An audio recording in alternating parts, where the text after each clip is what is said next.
Alors je viens de terminer un message que j'ai commencé en début de ce mois au culte de sainteté que j'ai appelé la loi de la prééminence. Alléluia. Et dans cette loi, j'étais en train de travailler un sous-thème qu'on appelle le mystère des prémices. Alors souvent, quand on parle de prémices à l'église, j'ai lu dernièrement, les gens font automatiquement allusion à l'argent. D'ailleurs, quand on parle d'action de grâce, hier j'étais en école des disciples et j'étais en train de parler aux Josué. Je les ai dit que lorsqu'on parlait d'action de grâce, on ne parle pas seulement d'offrande. Non. Dans action de grâce, il y a action. Et dans action de grâce, il y a grâce qui veut dire faveur. Alors dans action de grâce, il y a tous ces actes et ces attitudes, ces prières, ces louanges que tu fais dans le but de provoquer et d'attirer la grâce de Dieu. Donc quand on dit que nous allons à l'église pour faire des actions de grâce, nous n'allons pas forcément pour donner de l'argent. Non. Nous allons pour louer Dieu. Nous allons pour célébrer Dieu. Nous allons pour penser Dieu. Nous allons pour écouter Dieu. Le fait que tu sois assis ici et que tu me prêtes tes oreilles est un sacrifice. Parce qu'à cette même heure, tu peux regarder la télé. À cette même heure, tu peux être quelque part devant un journal. À cette même heure, tu peux être en train de prêter tes oreilles à quelqu'un d'autre. Les disposés te sacrifient en quittant ta maison. Ce qui n'est pas facile pour certains parce qu'ils payent le transport. Il y a même des dépenses pour que tu te casses. Une fois, je dis à quelqu'un, si vous ne vous asseyez pas, alors à qui nous prêchons? Parce qu'on dit faire le culte, je ne fais pas le culte seul. Nous faisons le culte. Car c'est grâce à toi que je suis ici. Car un berger sans prévu n'est plus un berger.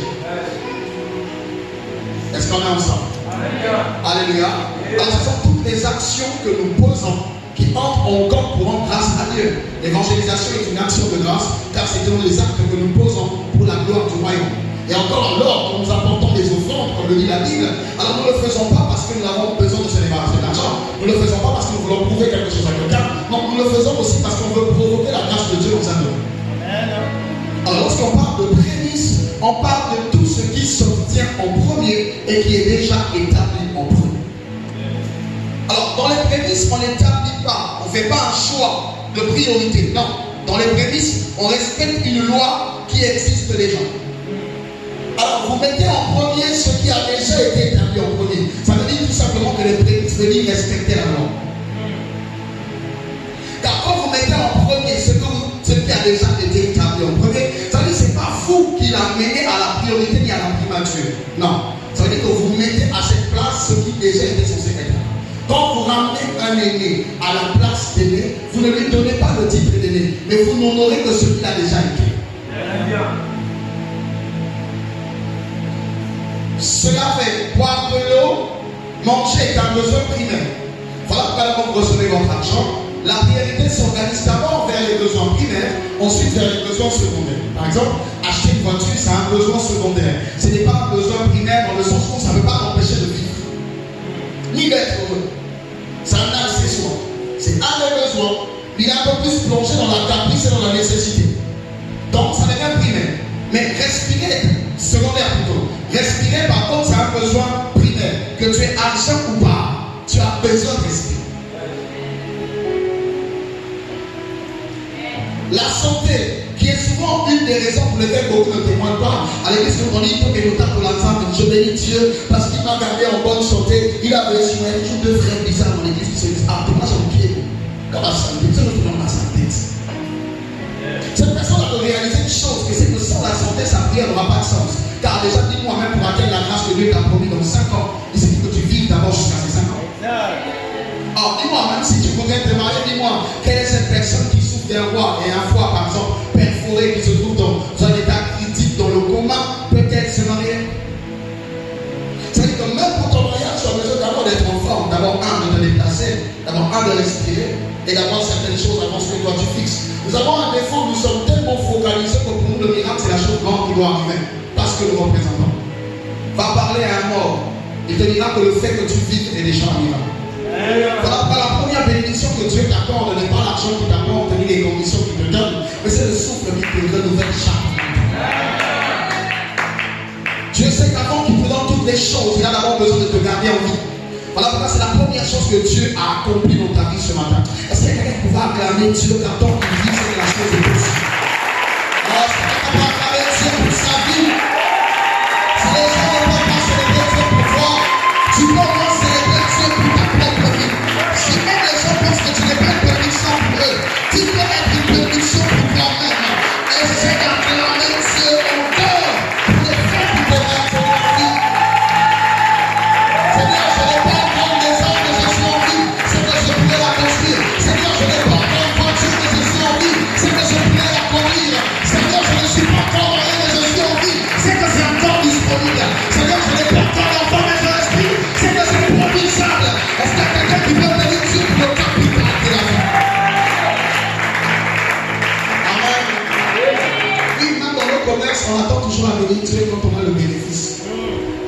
Dieu pour le capital, alors que c'est grâce au capital que le Genesis existe.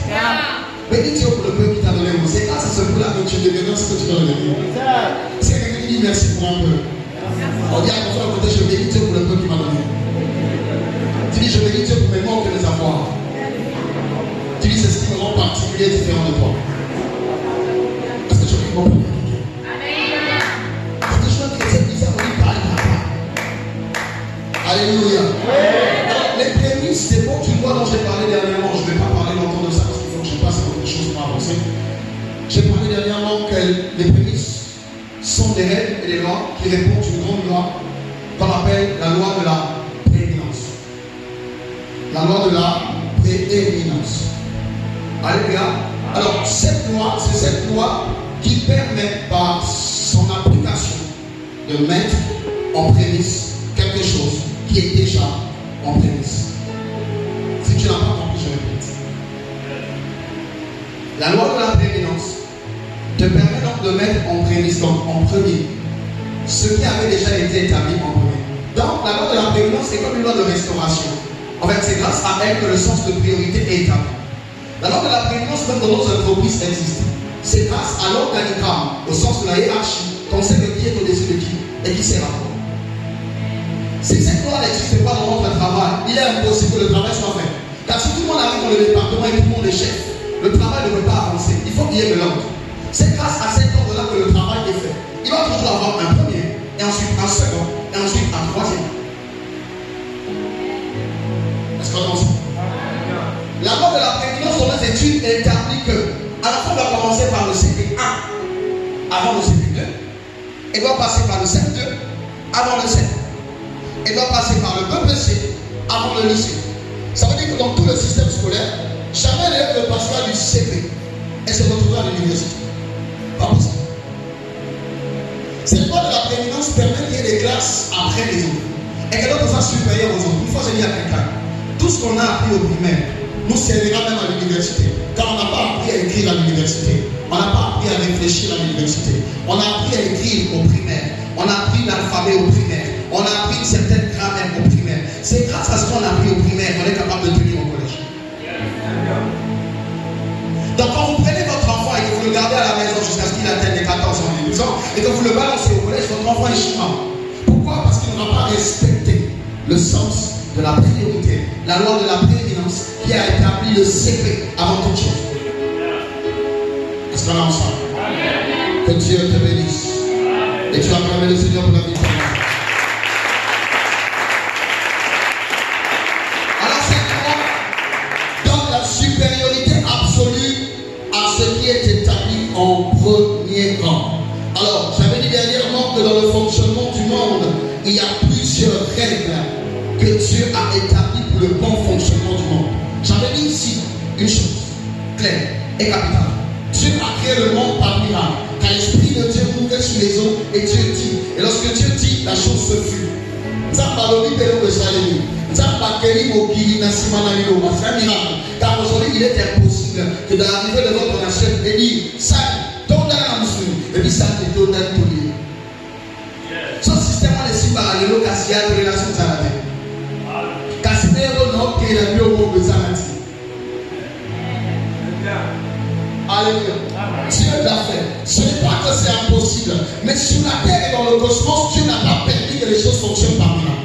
Il est possible que le miracle déroge à la règle, mais souvent même le miracle de notre vie doit respecter et obéir à des critères.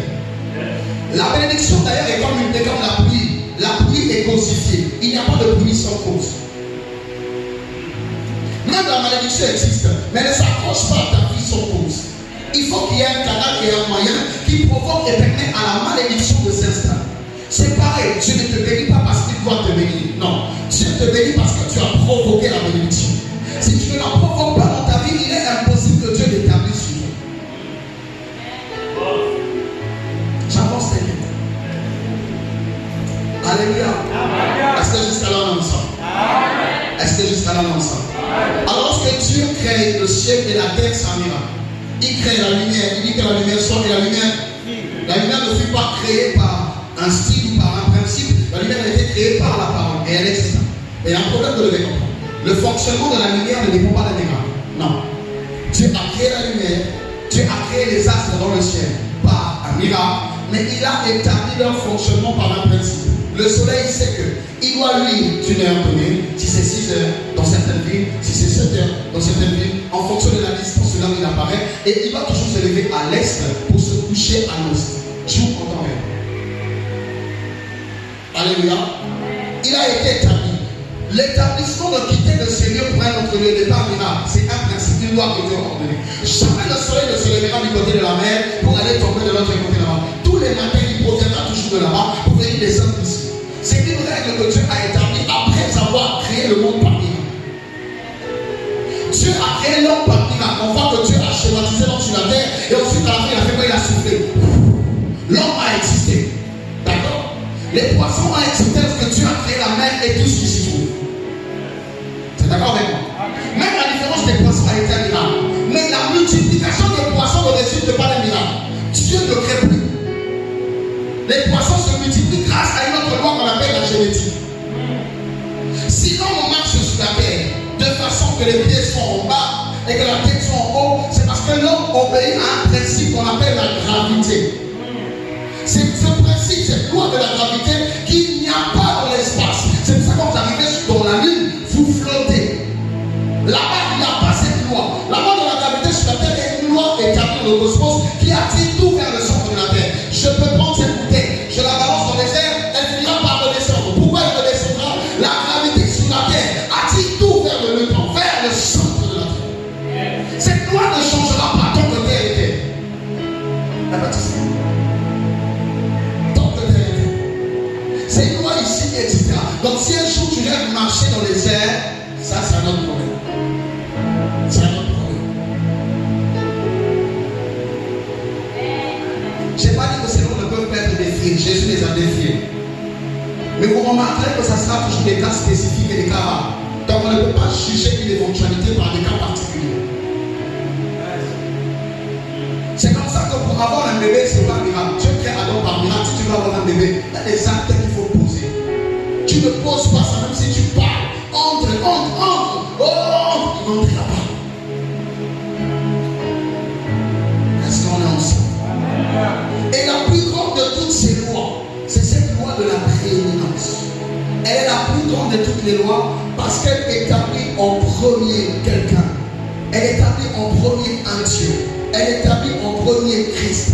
Dans la loi de la prééminence, la Bible veut tout simplement dire que dans cette loi, Jésus est la base de toute chose. Jésus est la priorité de toute chose. Alors la prééminence est d'ailleurs même la loi en cause qui a poussé au centre sous l'esprit de créer l'évangile. Car l'évangile, même à l'église ici, nous fait comprendre qui est le premier ici. Qui est le premier ici? Ici. Qui est le premier? Jésus. C'est clair. Nous ne sommes pas ici pour moi. Nous sommes ici pour Jésus. C'est Jésus qui est le premier ici. Voilà pourquoi nous sommes des conducteurs d'emprunt. Nous appelons cette maison la maison de Dieu. Que je le construis avec toi ou pas, ce n'est pas notre maison. Ce n'est pas parce qu'on aurait investi, ou même si on aurait investi pour lui. C'est-à-dire que ces lieux lui sont dédiés et consacrés. Jamais ça sera la nôtre, ça sera toujours la sienne. Et ici, quand nous arrivons, même le pasteur oublie qu'il est pasteur.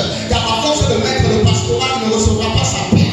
Quand il arrive ici, il est le premier fidèle. Le pasteur n'est que le premier fidèle. C'est pour cela que même au Congo, lorsqu'on parle du premier citoyen, Sassou est les prémices de ce pays. Il est le premier citoyen de ce pays. À part être président, il est le premier Congolais. Est-ce que vous me comprenez? Donc quand on parle de prémices, on parle que le chemin est établi en premier rang. Est-ce qu'on peut acclamer le Seigneur? Est-ce qu'on peut acclamer le Seigneur? Colossiens chapitre 1, le verset 15 à 18. Il est écrit ceci. Colossiens chapitre 15, le verset 1 à 18. Wow. Il est l'image du Dieu invisible. Il est le premier-né de toute la création. Car en lui a été créé toutes choses qui sont dans les cieux et sur la terre, les visibles et les invisibles, les trônes, les dignités, les dominations. Les autorités, tout a été créé par lui et pour lui. Il est avant toute chose et toute chose vit en lui. Il est la tête et le corps de l'Église. Il est le commencement et le premier d'entre les morts, afin d'être en tout le premier. Dis à ton frère, afin d'être en tout le premier. Nous asseyons au nom de Jésus. La Bible nous dit, nous parle de Jésus. L'apôtre Paul parle à l'église de Colosse et il rappelle à cette église une chose très importante qui est à la base de cette loi. Jésus doit être le premier en toutes choses. La loi de la prééminence dans ta vie établit Jésus avant toi-même. La loi de la prééminence dans ta vie établit Jésus avant ton mari. La loi de la prééminence dans ta vie établit Jésus avant ta bénédiction. Nous avons un problème à l'église aujourd'hui, c'est que nous préférons ce que Dieu donne à ce que Dieu est. Nous préférons la créature au créateur. D'ailleurs, nous courons derrière ce que le créateur a créé. Nous ne courons pas vers le créateur, mais vers ses créatures. Les chrétiens préfèrent la bénédiction à celui qui donne la bénédiction. Les chrétiens préfèrent ceux qui donnent la joie à celui qui a créé la joie. D'ailleurs, la plupart des fois, qu'est-ce qui se passe? Même quand on dit à Dieu, Seigneur, donne-moi un mari, et qu'il te donne un mari, qu'est-ce qui se passe? La plupart s'accrochent même à leur homme plus que Dieu, au point de renier Dieu et ce que ses principes pour un homme et pour une femme. Et ces mêmes personnes se trompent dans leur petite prière en se disant, Seigneur, je t'ai tout donné, alors fais-moi grâce. L'Éternel regarde sa vie, il regarde ta vie, il se rend compte qu'il n'est pas en premier. Quand Dieu n'est pas en premier, Dieu n'agit pas en premier. La loi de la prééminence veut tout simplement dire une chose. Si tu fais de Dieu ta priorité, il fera de toi sa priorité. Vous avez un problème, vous vous attendez à que Dieu fasse de vous sa priorité, quand Christ n'a jamais été votre priorité. La question que je pose à quelqu'un, vous savez, quand vous savez à qui vous pensez en premier? Les chrétiens, la plupart des fois, quand ils souffrent, la première personne à qui ils pensent en premier, c'est Dieu. Comme s'il était le responsable de leur malheur. Mais quand les chrétiens se retrouvent et en peu, Dieu est la dernière chose auquel ils pensent. Et même quand on leur appelle Dieu, ils s'énervent et souvent, ils réagissent au contraire en se frustrant. Au point où Dieu devient notre ami de galère, de souffrance et de peine, il n'est pas notre ami de joie. Car lorsqu'il faut célébrer, combien de chrétiens se rappellent encore de Dieu autour de bouteilles de bière? Dieu, c'est notre ami de quand ça marche. La vie auquel tu te plains quand le chômage te tape. Mais c'est la vie que tu écartes quand le salaire arrive. Tu es celui à qui tu racontes toutes tes peines, est-ce que les gens te font, ce que la famille te dit. Il est toujours cette dernière personne à qui tu annonces tes joies. Est-ce que Christ est ta priorité? Est-ce que Christ est ta priorité? Lorsque tes études passent avant Christ, tu as échoué. Une fois, j'ai dit à quelqu'un, vous savez, vous battez pourquoi? Pour un mariage. Le mariage s'arrête. Quand vous vous mariez, dites-vous une chose. Le mariage a un thème. Il a même un ennemi juré qui commence dès le jour de ton mariage, qu'on appelle le divorce. Et lui, il ne pas non. Il ne guette pas les célibataires. Il ne guette que les mariés. Car les célibataires ne divorcent jamais. Est-ce que c'est ça? C'est bon. Quand tu as bonne santé, souvent on a un malade qui s'ignore. Et quand on a bonne santé, on n'est pas la tête de la maladie. Un malade ne peut plus tomber malade, il est déjà malade. Le temps malade de ceux qui sont morts.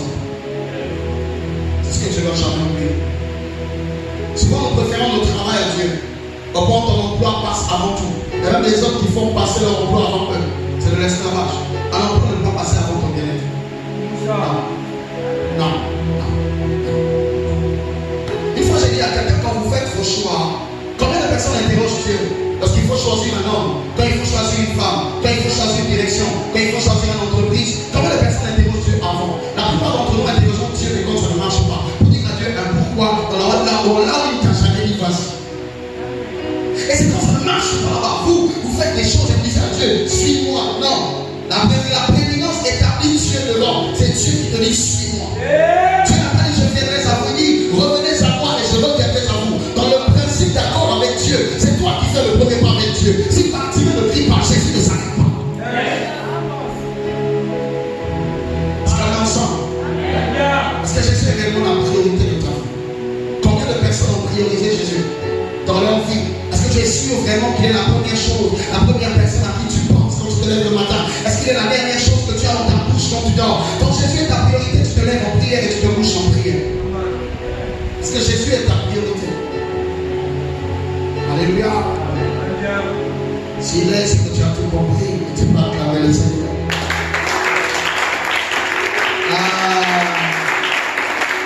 La Bible dit, il est le premier-né, comme tout, il est le dimanche, si tu as dit, Jésus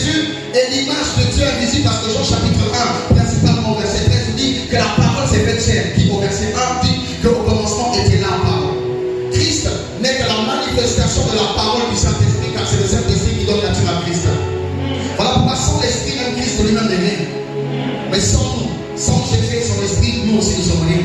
C'est-à-dire nous dépendons de Jésus comme Jésus dépend du Saint-Esprit. La preuve de 0 à 30 ans, Jésus n'a rien fait jusqu'à ce que le Saint-Esprit arrive. C'est-à-dire que Jésus, c'est un incapable jusqu'à ce que l'Esprit de Dieu le remplisse. Voilà pourquoi il n'est pas né le Christ, il est né Jésus, fils de Marie. Mais il est devenu le Christ le jour où le Saint-Esprit est descendu. Est-ce qu'on est ensemble? Voilà pourquoi dans la vie de Jésus, Dieu était la priorité. Même Jésus que tu adores, lui chaque matin, pendant qu'il faisait noir, défonçait le jour en présence de Dieu. Toi, tu n'es même pas Jésus, tu dors. Et quand tu te lèves automatiquement, c'est même pas la prière. C'est même pas la brosse. C'est un portable, tu dois rater des messages sur WhatsApp. Et encore même ceux qui font pire. Ils sont déjà chez les voisins pour demander quel était le côtier qu'il a à la tête. Il y a certains qui dorment et qui se réveillent, qui dorment sur les livres, se réveillent sur les livres. Qui dorment en travaillant, se réveillent sur l'ordinateur. Tu tues tes yeux pour Dieu. Encore même, mon Seigneur.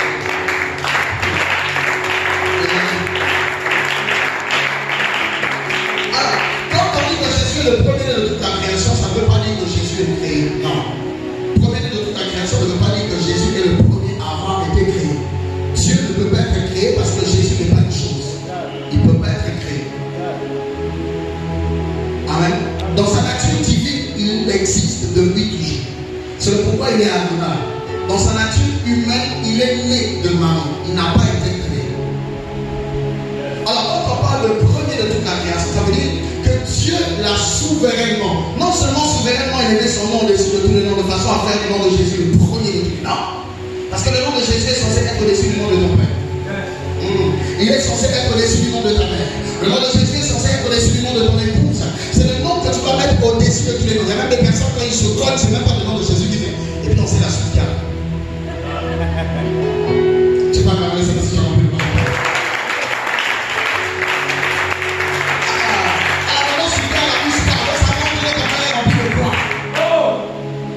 Excuse-moi, non, mais c'est déjà mieux. Alléluia. Amen. Il est censé être le premier dans tout ce que Dieu a fait. Donc, quand Dieu a créé, il a établi d'ailleurs le jour de la création, il a établi Adam en premier. De façon que Adam, bien qu'il soit créé, on peut le dire, en dernier, Adam a été établi comme étant les prémices de la création de Dieu. Dieu a dit qu'il avait le droit et l'autorité sur tout ce qu'il a créé avant. D'ailleurs, c'est Adam qui a donné le nom de manguier à manguier. C'est Adam qui a donné le nom de poisson à poisson. Dieu n'a jamais nommé ce qu'il a créé. C'est Adam qui s'en est cherché. De façon à lui donner la supériorité sur ce que Dieu avait créé. Mais avant lui, rester inférieur à celui qu'il a créé. Car jamais une création ne peut être au-dessus du Créateur. Car la création ne dépend que du Créateur. Et seul le Créateur en connaît les forces et les faiblesses. Est-ce qu'on est ensemble? Est-ce qu'on est ensemble? Alléluia.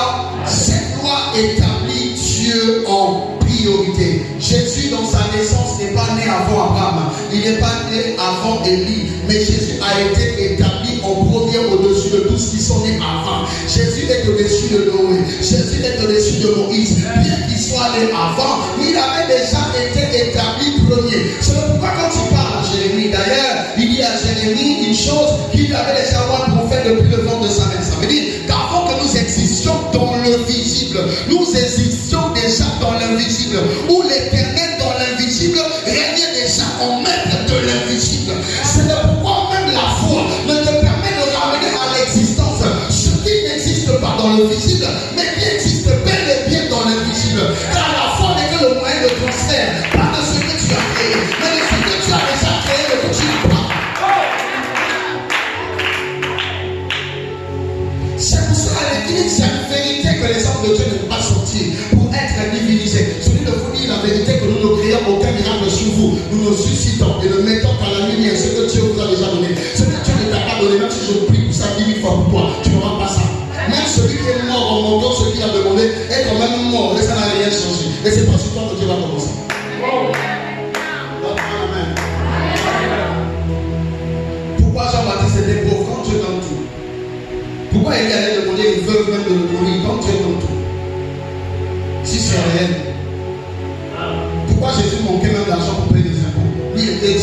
cher.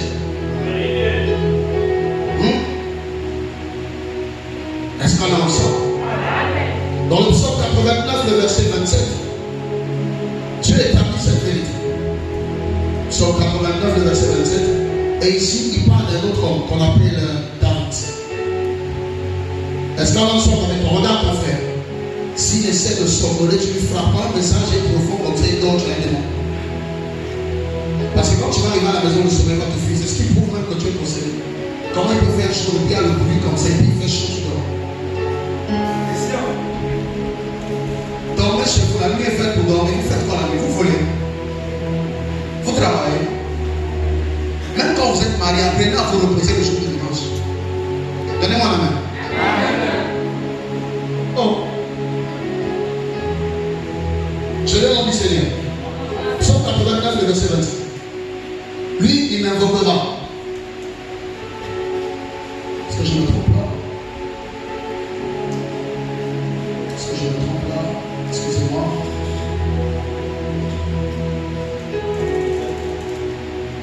Ok, le verset 28 dans ma version. Alors, lui m'invoquera, tu es mon Père et mon Dieu et le rocher de mon salut. 27. 28 dit ceci. Et moi, je ferai de lui le premier-né, le plus élevé des rois de la terre. Dieu dit que David va m'invoquer. David va m'adorer. Moi, je serai son père. Il va m'appeler rocher de son salut. Mais moi, à mon tour, après m'avoir adoré, qu'est-ce que je ferai de lui? Je ferai de lui le premier-né, le plus élevé des rois de la terre. Ça veut dire que Dieu n'établira jamais sa prééminence dans ta vie si toi, à ton tour, tu ne l'as pas adoré. Arrêtez vos prières qui vont finir par vous frustrer.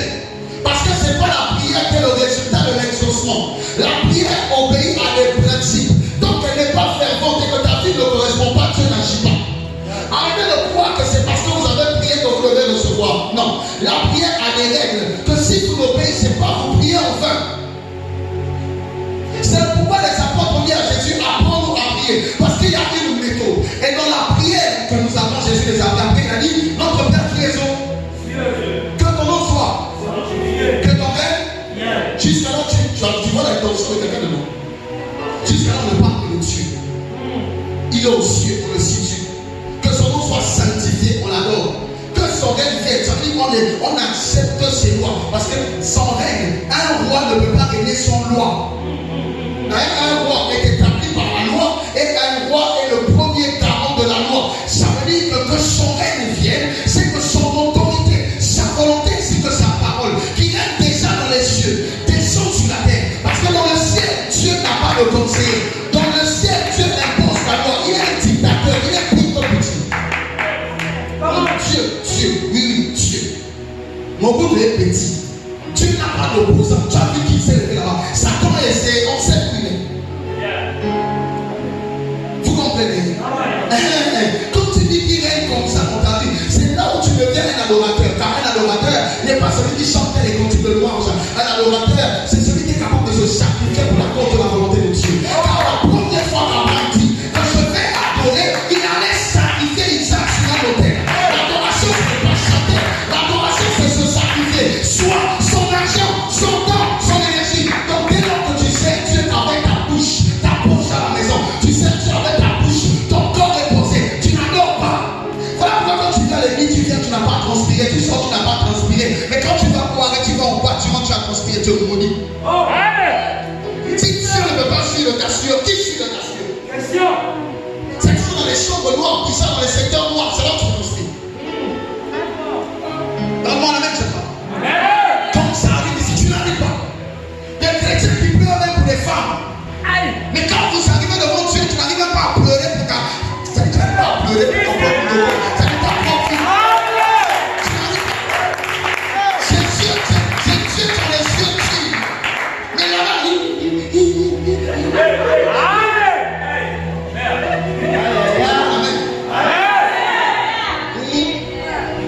c'est ça.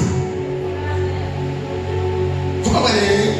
C'est ça cette méthode. Donc, c'est après cette méthode que tu vas dire, donne-nous notre pain de ce jour. Et puis, il n'a même pas dit, donne-moi le pain que je veux.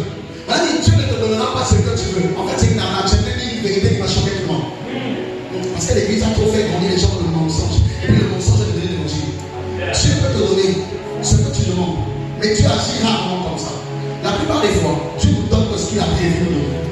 C'est ça la vérité. Ça, vous remarquez, il y a des sujets pour lesquels tu ne pries pas, Dieu te donne ça.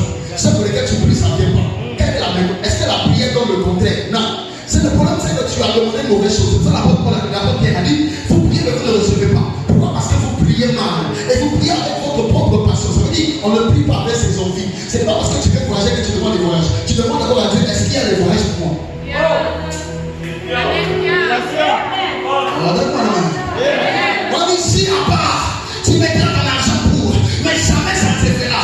Le problème avec nous, c'est qu'on conçoit le plan et qu'on dit de marche derrière. Écoutez, il y a des personnes qui mourront comme Jésus, sans enfants. C'est pas ils sont maudits. Élisée n'a pas eu d'enfant. Élie n'a pas eu d'enfant. Samuel en a eu. David en a eu. Salomon en a eu. Abraham en a eu. Paul n'en a pas eu. Pierre en avait. Jean n'en a pas eu. Si on vous fait comprendre que la stérilité à l'église est un démon, c'est une façon de choquer vos esprits. La stérilité devient un problème quand il y a un esprit derrière. Il y a des stérilités qui sont à cause de Dieu. La Bible dit clairement que c'est Dieu qui a rendu Anne stérile. Toutes les stérilités ne sont pas les calamités des hommes qui vous nuisent. La réalité, aucun homme ne les voit, mais ta grossesse est quand même venue. Alors qui te bloquait? Donne pas la main. Donne la main.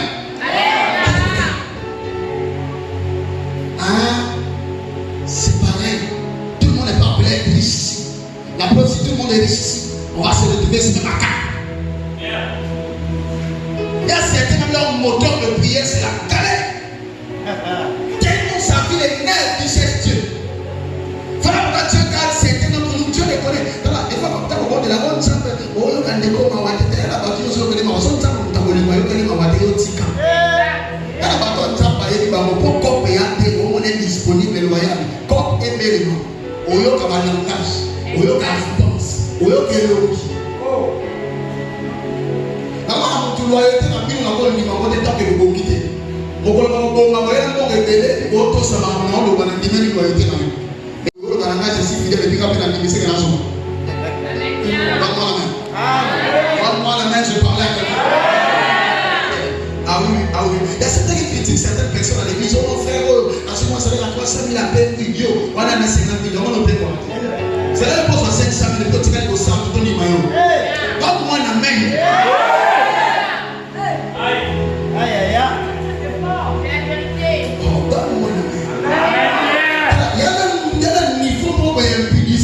Et c'est ma fausse anaka. J'ai l'impudité, moi, ma axe va nous avoir, c'est fausse anaka. Et c'est ma rapidité. Il y a ma nouvelle one. Et c'est dans l'avion. C'est dans le c'est mon problème. Il y a un peu de encore dans mon pied.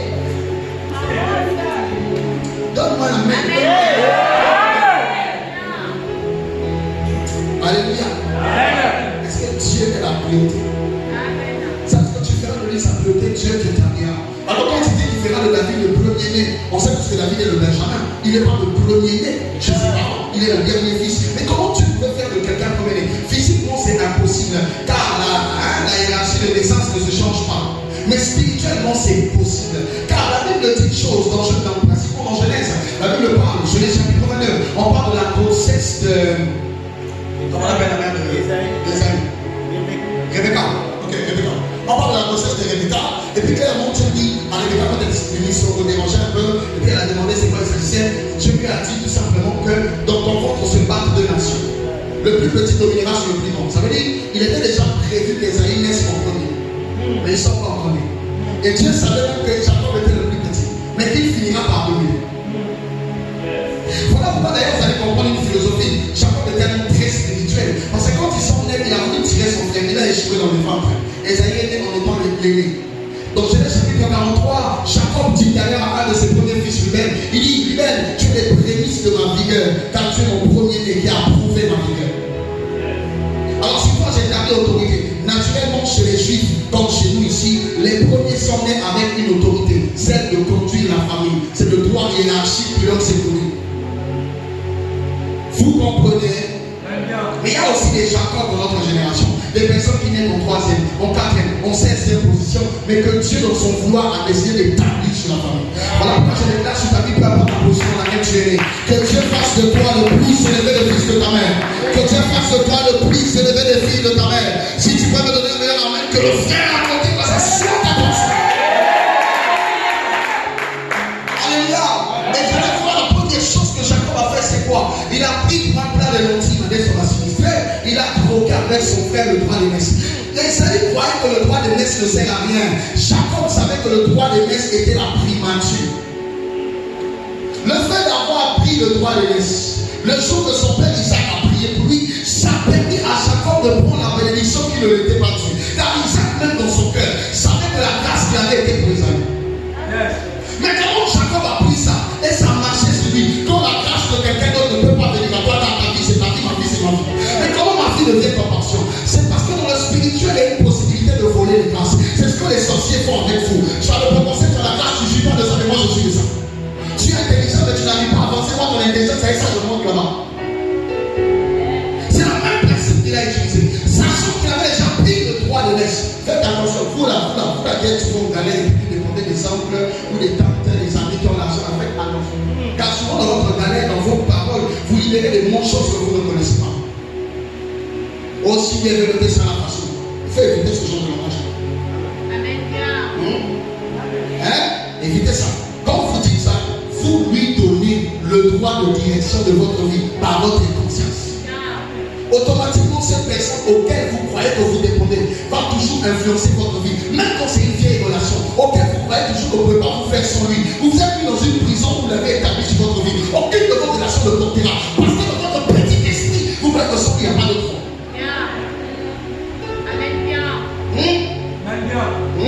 C'est pour ça que le reste ne marche pas. Pourquoi tu as donné l'autorité de toi à quelqu'un? Est-ce qu'on lance ça? Est-ce qu'on lance ça? C'est là le problème de beaucoup. Et c'est là où Jacob avait la possibilité maintenant d'hériter la grâce d'Esaïe. Quand on a prié pour lui, ça marchait. Pourquoi? Dieu a reconnu Jacob comme étant l'aîné. Parce que l'aîné ne lui avait déjà donné. Vous comprenez?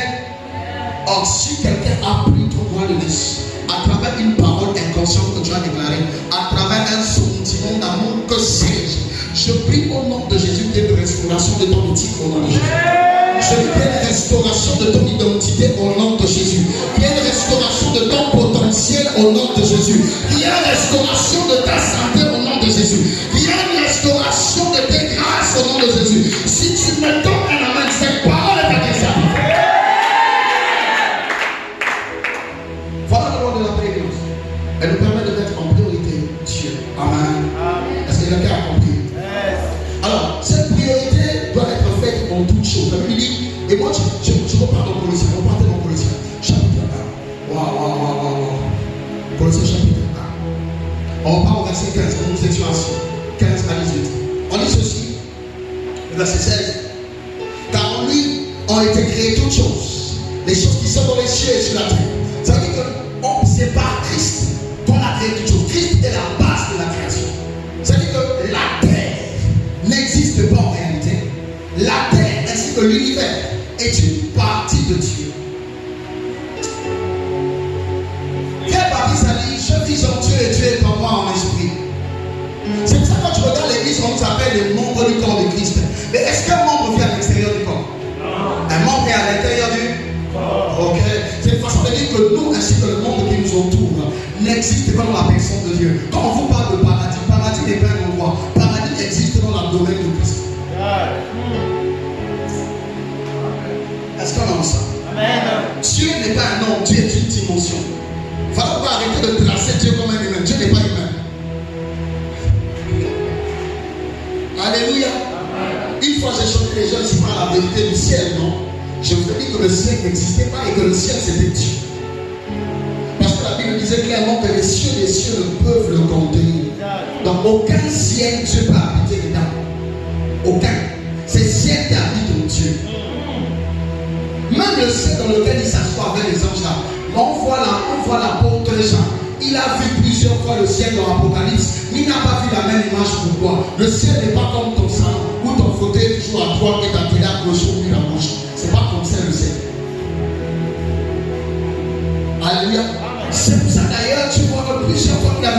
Il regarde, il voit les 4 êtres vivants. Il regarde encore, il voit les 24 vieillards. Il regarde encore, il voit les enfants de descendre. Il regarde encore, il voit un trône éclairé. Il regarde encore, il voit plusieurs images.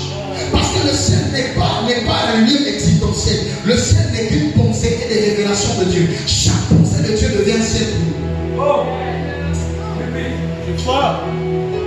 Chaque pensée de Dieu est un ciel pour toi. J'ai dit aux gens s'il faut redéfinir la Genèse. Au commencement n'était pas la parole, je vais bouger la Bible un peu. Au commencement était la révélation et l'inspiration. Car tu ne peux pas parler sans avoir réfléchi. Dieu est un mature.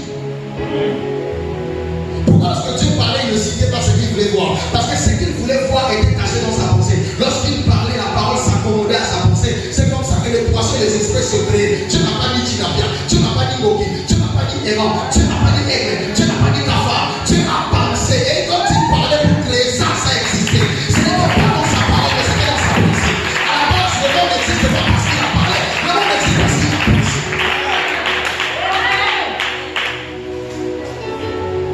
Si le ciel était né où Dieu habite, c'est que le ciel existe avant Dieu. Alors Dieu est le Père de Dieu. Si Dieu est à l'origine de toutes choses, alors Dieu est à l'origine du ciel. Entre la maison et l'homme, c'est l'homme qui existe avant la maison, car c'est l'homme qui bâtit la maison. Dieu est tout.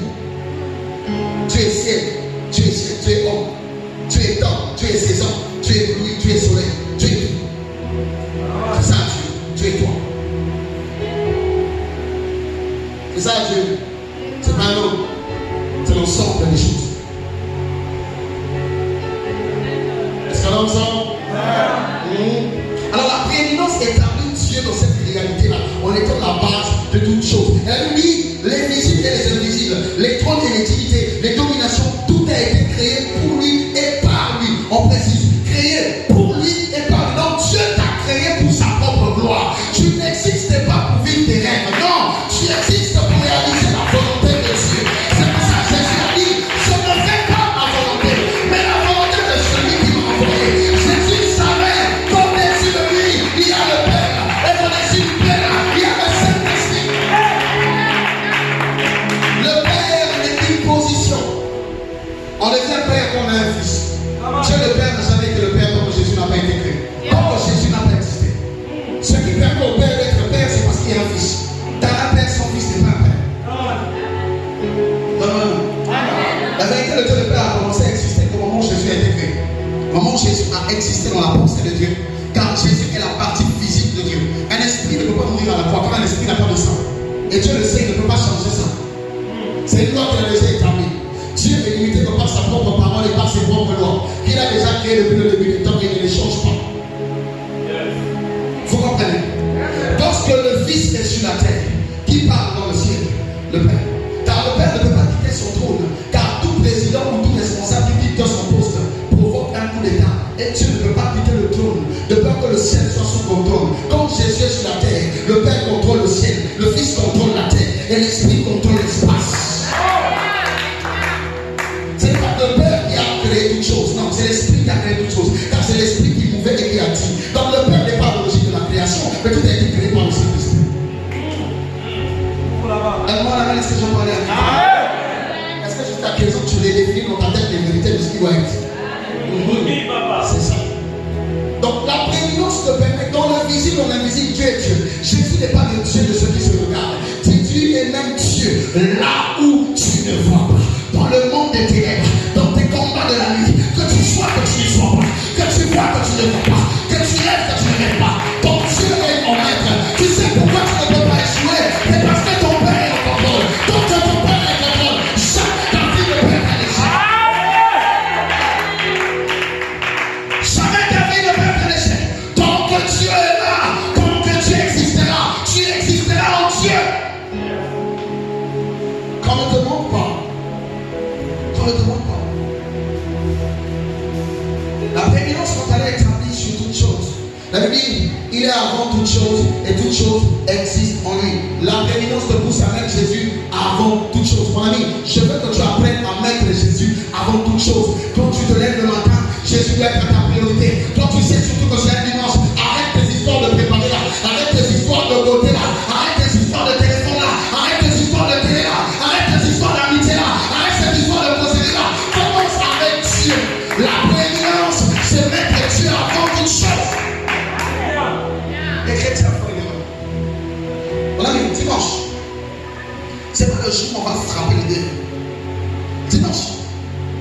le jour où on est dans l'hôtel.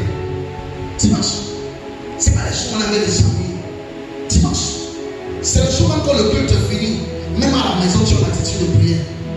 Dimanche, c'est le jour où ton père se repose. Or, lorsqu'il est au repos, il ne travaille pas. Et quand il ne travaille pas, il te surveille. Dis-moi, quand papa n'allait pas au travail, qu'il avait férié, on allait s'amuser. On ne sortait même pas. Tu es obligé de lire cahier que tu n'as même pas envie de lire. Pourquoi? Tous les enfants ont pris que les parents au travail. Donne-moi la main. Dimanche, c'est comme ça. C'est comme si Dieu avec toi, il est collé avec toi parce qu'il n'a rien à faire. Donc c'est le jour où Dieu n'a rien à faire, contrôle tout ce que tu as fait. Mais bizarrement, c'est ton jour de perfection. C'est là où Dieu, on se représente faire une erreur de remarquer ton niveau de perfection. Vous savez, c'est le 7e jour où vos péchés sont multipliés par 7. Car l'attention de Dieu est parfaite sur vous. Que fais-tu le dimanche? Que fais-tu le dimanche? Il y a même ceux qui font rien. C'est ceux-là même les plus graves. Les sorciers et les sorciers. Et c'est eux qui attendent d'abord que Dieu fasse. Il va faire quoi? Quand ils regardent ta loisiveté. Et des fois, c'est le jour où tu pars tout ton temps sur Google. Tu cherches tous les matchs du week-end. La prééminence te poussera à mettre à part pour Dieu ce qui est pour Dieu. Car en toi, en toute chose que tu fais, tu ne le fais pas seul. Une fois, j'ai dit à quelqu'un, vous êtes essentiel. Tu n'as pas de travail. Tu pries pour travail. Dieu te donne travail. Donc, il donne opportunité de travail. Tu vas travailler. À la fin du mois, on te paye. On te paye, tu expliques maintenant à Dieu que tu as des problèmes. Tu étais chômeur, tu avais des dettes, mais tu respirais. Maintenant, tu as l'argent pour payer les dettes. Et le travail continue, mais tu expliques à Dieu que tu es demandé. Tu allais au boulot à pied, ça allait encore. Dès lors qu'on t'a payé, tu ne veux plus marcher. Parce que tu te dis, si tu diminues l'argent et tu donnes à Dieu, ça va diminuer. C'est là où tu oublies que la force, c'est Dieu qui t'a donné. Le souffle, c'est Dieu qui t'a donné. L'intelligence, c'est Dieu qui t'a donné. Ça veut dire que Dieu, c'est ton associé. Mais c'est un associé que quand vous travaillez ensemble et que tu oublies, tu es un mauvais payeur, tu es un associé, tu es un ingrat, tu es un bandit. C'est là où quand tu n'as pas, maintenant c'est quand tu trouves que Dieu est c'est là où tu es sûr. Tu oublies même qu'il y a d'autres en allant au boulot faire des accidents. Toi, il t'a gardé. Mais tu démontres à Dieu que c'est le chauffeur qui conduisait bien. Donne-moi la main. Amen. Alléluia. Est-ce que quand tu te lèves, la prééminence, c'est de donner ses premiers matins à Dieu? Est-ce que quand tu te réveilles, est-ce que Dieu est la priorité de tes jours? Les premières heures du matin, à partir de maintenant, donner ça à Dieu. Quand tu te lèves du sommeil, les prémices, ce sont les premières heures aussi que tu donnes à Dieu. Quand on se lève, arrête de courir vers les palabres dans le quartier, les histoires à la con depuis ton téléphone. C'est déjà des chrétiens qui dorment avec le téléphone, qui se réveillent avec le téléphone, qui dorment avec les écouteurs, qui se réveillent avec les écouteurs. Si les écouteurs amplifient la spiritualité, Jésus devait les avoir. Il y a même d'autres bandits qui ne veulent pas prier, qui se cachent derrière les comptines. Je mettrai la musique chrétienne dans ma voiture et ça suffira. Ça sert à quoi la musique chrétienne quand tu joues dans ta voiture? Quand la vie que tu verras après le contraire de la musique était malade. Si la musique chrétienne suffisait pour amplifier notre foi, alors pourquoi nous prions? Et il devait avoir un document. C'est faux. Les premières heures doivent être données à Dieu. Avant que tu quittes ton lit, commence par donner ces heures à Dieu. Peu importe les que tu vas. Si tu sais que ton travail est à 7h, lève-toi à 5h36. Commence à donner les premières heures à Dieu. C'est ça les prémices des heures, les prémices du temps. Tu as 24 heures, mais ça ne te suffit toujours pas. Tu es toujours en retard, tu es toujours pressé. Tu as 24 heures, mais tu veux même qu'on te crée la 28e. Même si Dieu te crée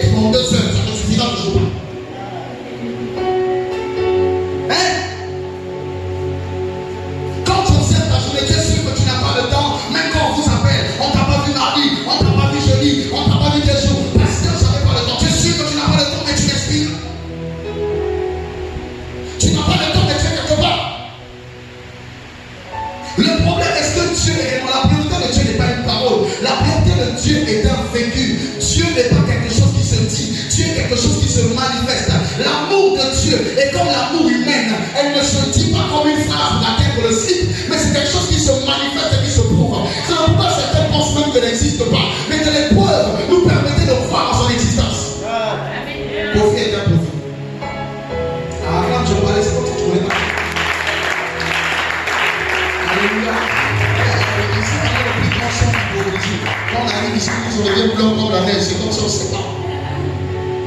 Des églises de revers surtout. Alléluia. Alléluia. C'est ça.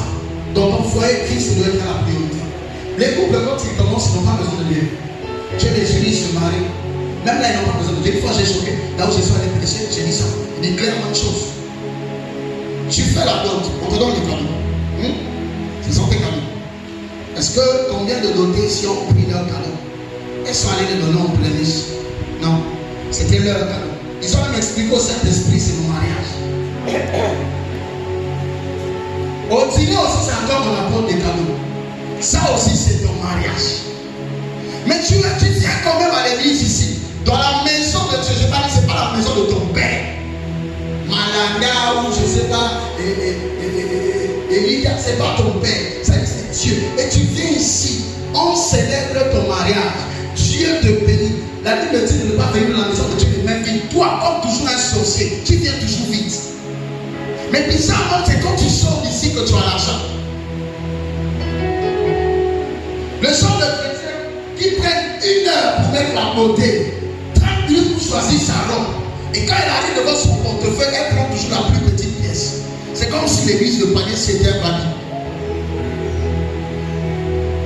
Mais là, quand il met 200 ici, il met 100 francs ici, il a 3000 qui est égal à 2 pierres.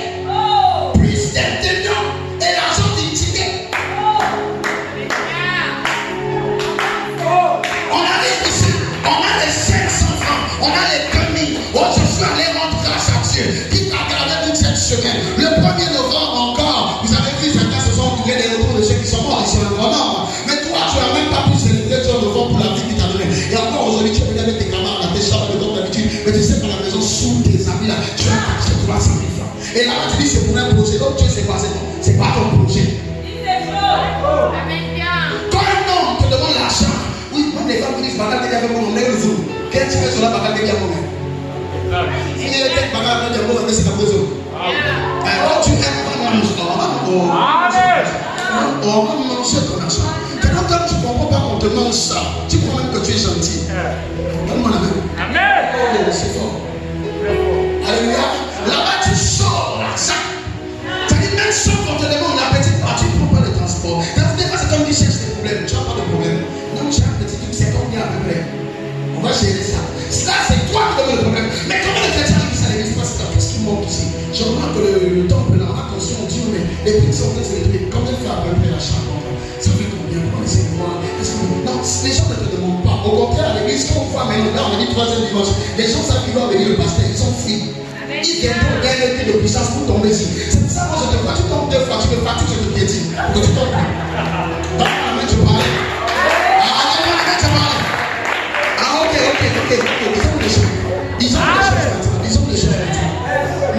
Mais c'est quand tu arrives dans l'église, on va te donner beaucoup de conseils pour donner. Et vous voyez, les pasteurs souffrent. Maintenant, vous dites aux femmes, on a peur de votre frustration. On commence à trouver des chapitres. C'est beaucoup qui donnent. Mais là-bas, on ne te traque pas pour que tu donnes. Là, quand on tient ta petite tête qui n'a pas là, et puis on tient, on te dit les choses que tu sais que tu n'es pas. Mais après, tu sais.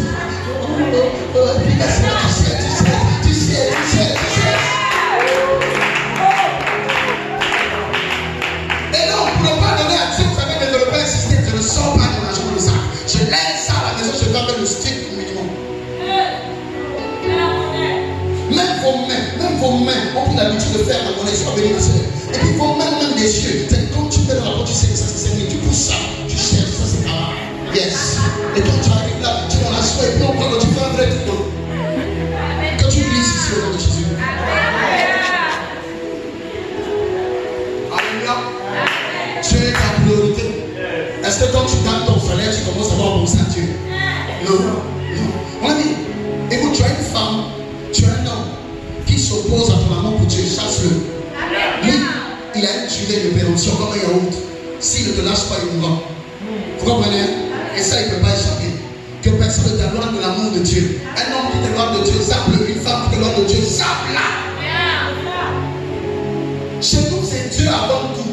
C'est Dieu qui vous mangez les pâtes, vous donnez la joie, c'est Dieu avant tout. Le concept là, si tu ne peux pas, ça cherche ta route. C'est comme ça. Est-ce qu'on a ça? La bénédiction, vous savez quand vous la faites à l'église, d'abord elle n'est même pas biblique, elle n'est pas écrite dans la Bible. On la fait pourquoi? C'est pour que la première prière que vous faites en tant que marié soit dans la maison de Dieu. C'est une façon de montrer à ton homme et à ta femme que Dieu est notre. Tu vois, on vient de l'Amérique, on ne rentre pas à la maison tant qu'on n'a pas montré nos alliances à Dieu. C'est pour ça qu'on fait le mariage à l'église. C'est ça le vrai intention. On va vous expliquer. C'est pas pour que tu aies les cadeaux ici. C'est pas pour que les gens mangent et puis quand tu salues les gens avec la main gauche et que tous les voisins sachent que tu t'es marié. C'est là qu'on peut dire ni seulement le mot d'amour à ton mari. C'est dans les jaloux qui ont parlé. On t'a parlé de faire des règlements de compte. J'ai dit quand vous faites vos mariages là, c'est pas tel ici là. C'est pas ici. Dieu il ne serait pas ton mariage. Il n'y a pas de faire dans le ciel quand tu te maries. Il y a de faire dans le ciel quand tu changes ton comportement sale là. C'est quand tu te réponds que Dieu serait. Donc ton mariage c'est pas ici. Les pasteurs, tout ça pour le fond, non, on enlève même la chaîne et puis on se lève colérique. Alléluia. Et puis après on vous bénit et vous prenez le panier, vous partez avec. À la dot, tes parents ont mis les colis dans le cavaki. Comment tu dis ça? Les jours de continuer à dire sur le pivot. Même on dit sur la dernière taxi pour venir le faire. Tu es sorcier.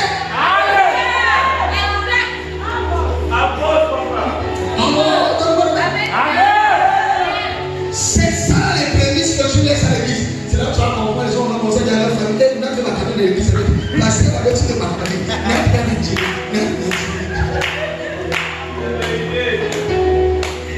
Alléluia. Oh, la vérité, elle est belle, expliquer que l'Éternel te bénisse. Ah, si tu as la chose que tu te possèdes, il le faut. Alléluia. C'est grâce à cette loi-là, quand on est marié, notre première offrande doit aller à Dieu. C'est comme ça qu'on dit à Dieu, viens devenir la troisième corde. Car la Bible dit la corde à trois fils ne se rompt pas facilement. C'est là où toi plus elle plus Dieu est égal à la solidité. Mais le problème avec toi, c'est que tu composes vous deux, mais c'est quand ça merde que tu fais la troisième corde. La troisième corde n'arrive plus à se mélanger à vous, elle devient une tracée du bâti. Je dis c'est bien vu. Amen. Dieu solutionne ton travail. Dans ton travail, Dieu ne gagne pas. Un travail où Dieu ne gagne pas, il ne sécurise pas. Un commerce où Dieu ne gagne pas, il ne sécurise pas. Est-ce que je peux maintenant parler des prémices dans les finances? Car on fait les prémices maintenant dans les finances. Dis ce que tu n'aimes pas me supporte. Le pasteur a dit reste là. Il presse ça aujourd'hui bien. Oh, dis-moi ça deux fois, dis ça. Et puis si tu vois, il ne suffit pas d'être de votre chambre. Personne ne t'a souri. Ok, on attend le Seigneur pour nous. On attend le Seigneur pour nous. Amen. Alors, avant que je vous fasse l'argent, j'aimerais terminer par un mystère très important qui reste dans le Colossiens qu'on vient de lire. Au verset 18, on dit qu'il était le premier parmi les membres, il était les prémices. Le premier d'entre les membres. Jésus était le premier d'entre les membres. Et quand vous regardez cette réalité de ce verset, vous pouvez vous dire que c'est faux. Parce que Jésus n'est pas le premier à mourir. Comment il est devenu le premier d'entre les membres? Alors, qu'est-ce qui s'est passé? Le jour que Jésus meurt à la croix de Golgotha, dès le premier jour, il a décidé l'acte et les ordonnances qui le condamnaient. Dès le premier jour, il a ravi le clé de séjour des morts. Donc les morts étaient libres dès le jour où Jésus est mort. Mais aucun mort n'est rentré au ciel. Les Abraham, les Joseph ne sont entrés au ciel que quand Jésus est entré au ciel. Tous qui sont morts sur la terre avant, personne n'était rentré. Les Adam, donc c'est sûr que tout le monde est mort aussi. Les Abel, tout le monde est mort aussi. Chacun dans une poche différente du séjour des morts. La Bible dit, c'est le troisième jour. Jésus est monté en premier. Quand il est monté en premier, tous les morts ont ressuscité. Ils sont montés après lui. Parce que même dans la mort, les morts doivent attendre que Jésus soit le premier à démarrer. Jésus est le premier des vivants, car il existe avant que l'homme ne respire. Car Jésus est aussi le premier des morts, car il existe même après que l'homme expire. C'est pourquoi la mort n'est pas la fin. L'apôtre Paul l'a compris, il a appelé la mort un bénéfice. Pour appeler la mort un bénéfice, il faut que tu comprennes que la mort est avantageuse. C'est pour ça qu'il faut que tu meurs, pour que tu atteignes la nature divine. Dis-moi, j'aime la mort et j'appelle la mort. Donc tu diras pas. Dis ça. Tu as vu, c'est là où la chrétienté, c'est bon, merci élément. Je bénis votre foi, on va le faire prochain. C'est là où la chrétienté a un problème. spiritualité avec son intelligence. La spiritualité, si vous voulez aller à loin avec ça, n'allez pas avec votre intelligence, ni avec ce qui semble être logique. La spiritualité souvent fonctionne avec ce que l'homme appellera folie. Vous comprenez? Là, la mort est ce que l'homme craint. Tout à l'heure, j'ai dit que la mort vient, vous en avez peur. Pourquoi vous en avez peur? Parce que pour vous, vous aimez tellement la vie que la mort symbolise pour vous la fin de toute existence. Or, tu as envie d'exister. Mais qui t'a dit que pour exister, tu dois se rendre compte, il est mieux que je m'en aille. Parce que Jésus savait qu'il y avait mieux dans la mort que ce que la vie ne pouvait pas lui donner avec elle. C'est pourquoi chaque apôtre que l'on considère qui mourait comme martyr mourait avec le sourire dans la main. Pourquoi? Ces personnes mouraient en voyant une autre dimension. La Bible dit pendant que Étienne, l'homme plein de grâce, parce que Marie n'était pas pleine de grâce. Marie c'était une femme qui avait plusieurs enfants. Mais Jésus n'est pas resté vierge. Quand on dit cette vierge Marie, c'est un problème. Marie n'est pas vierge. Elle n'est pas morte vierge. Elle a eu Jean, elle a eu Jacques, et puis elle a eu Jules, et puis elle a eu une fille. Quand on s'appelle Jésus, fait beaucoup. La virginité est comment? On y va, c'est grave. Alors on dit elle trouvait grâce, elle dit que Dieu ait pitié d'elle. Mais Étienne, on dit qu'il était plein de grâce, Dieu n'avait pas pitié de lui, la compassion de Dieu était en lui. C'est-à-dire que Étienne était plus saint que Marie, mais Étienne a été lapidé par les pieds. Et pendant qu'on le lapidait, la Bible dit que le ciel s'est ouvert, la main de Dieu lui a été tendue. Étienne a vu la main de Dieu pendant que Caïn tombe sur sa tête. Oui, des fois Dieu permettra que tu vois sa main pendant que tu as abandonné, tu es seul, tu es dans un désert, et puis la main tombe. Tu dis allez, sors-moi, mais il ne te sort pas, il te laisse endurer. Job souffrait, le diable le persécutait, mais Dieu n'était pas loin. Dieu le regardait et il attendait qu'il gagne.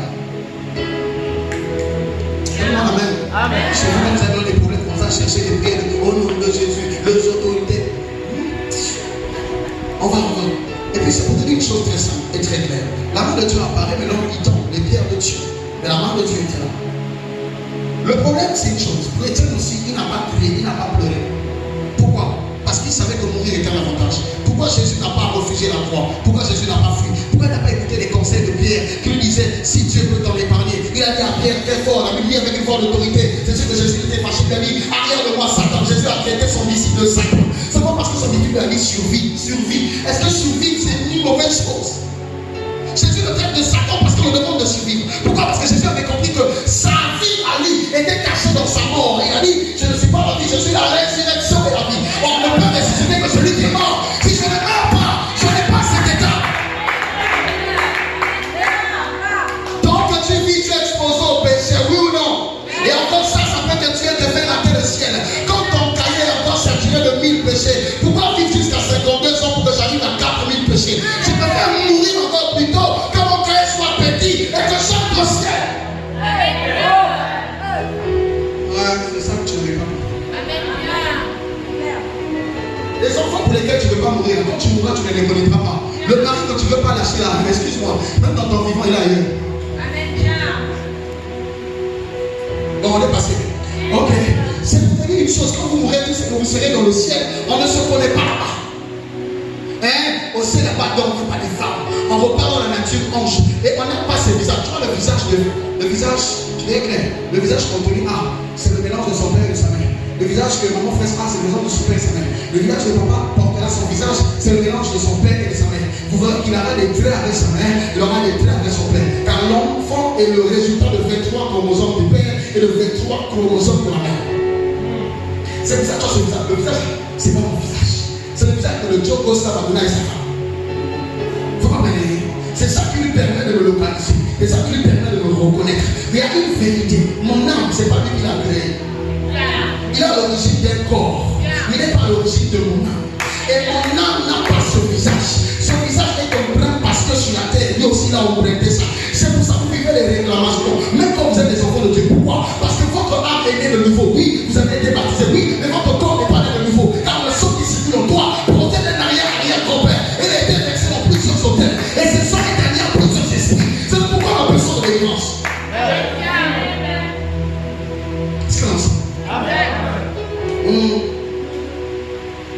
Tiens, moi je fais de Dieu ma priorité.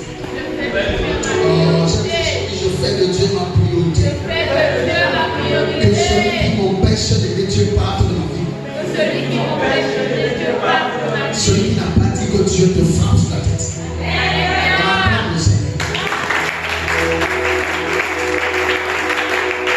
Alléluia. Est-ce qu'on s'arrête ou on peut toujours prêcher? Il y a toujours quelqu'un qui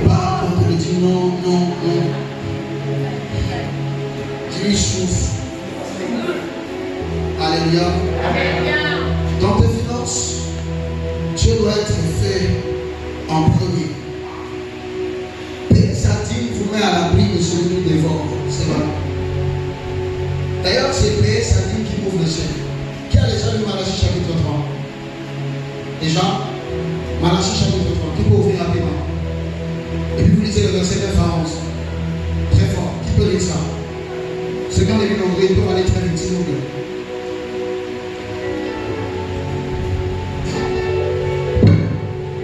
Rapidement. Seigneur, fais encore le mettre à prier. On reste ici. Que chacun encore plus de ce côté-là, Seigneur. Amen. Oh, donne-moi la main. Amen. Donne-moi la main. Dis Seigneur qu'il pleuve. Il pleuve abondamment. Malachie 3, le verset 9 à 11. Vous êtes frappés par la malédiction. Et vous me trompez. Donc, il y a même des gens qui sont infidèles, qui trompent Dieu. Et ils ont la malédiction. La nation tout entière. Donc, nous tous ici. Apporte à la maison du trésor. Qui doit apporter? Nous. Qui? Tu as apporté. Tu as apporté. Ok. Donc, tu passes sur la malédiction et tu deviens fidèle. On avance. Toutes les dîmes. Afin qu'il y ait de la nourriture. Toutes les dîmes. Toutes les dîmes. Donc il n'y a pas une seule dîme.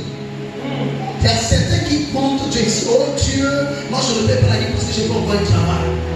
L'argent que mon frère t'envoie sur mon banane là, avant que tu ne dépenses ça, on lève la dîme. L'argent que Miego tu te donnes là, avant que tu ne prennes ça pour tes cheveux, tes histoires là, on lève la dîme. L'argent du business que tu as vendu télé écran là, quand tu as donné là, oh c'est parce que c'est l'argent, il avait trop débattu. Non, tu enlèves la dîme et le reste c'est pas.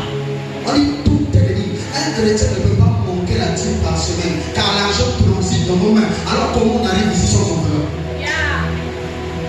Après, lis. Afin qu'il y ait de la nourriture dans ma maison. Tu peux vérifier si c'est aussi dans ta Bible, parce que des fois ça ne peut pas là-bas. Ok, on y va. Donc c'est pas. Afin qu'il y ait de la nourriture dans ma maison. Ok, viens de là. Est-ce qu'ici, si quelqu'un a faim, il peut manger? Il y a la nourriture ici. On doit régler ça. Tout le monde ici n'est pas de la capacité. Tout le monde ici n'a pas mangé. Tout le monde ici n'a pas la sécurité à la maison. Comme toi, tu sais que la viande de ta tante, il y a quelqu'un qui ne sait même pas le bout de pain qui va manger à la fin. L'église doit toujours avoir quelque chose. Pourquoi le musulman ne va jamais à l'église sur des choses, sur les canons nature? Parce qu'il sait qu'à l'église, il y a une femme qui n'a pas le sucre, une femme qui n'a pas le pain. Vous prétendez connaître le vrai Dieu. Bizarrement, vous êtes très loin.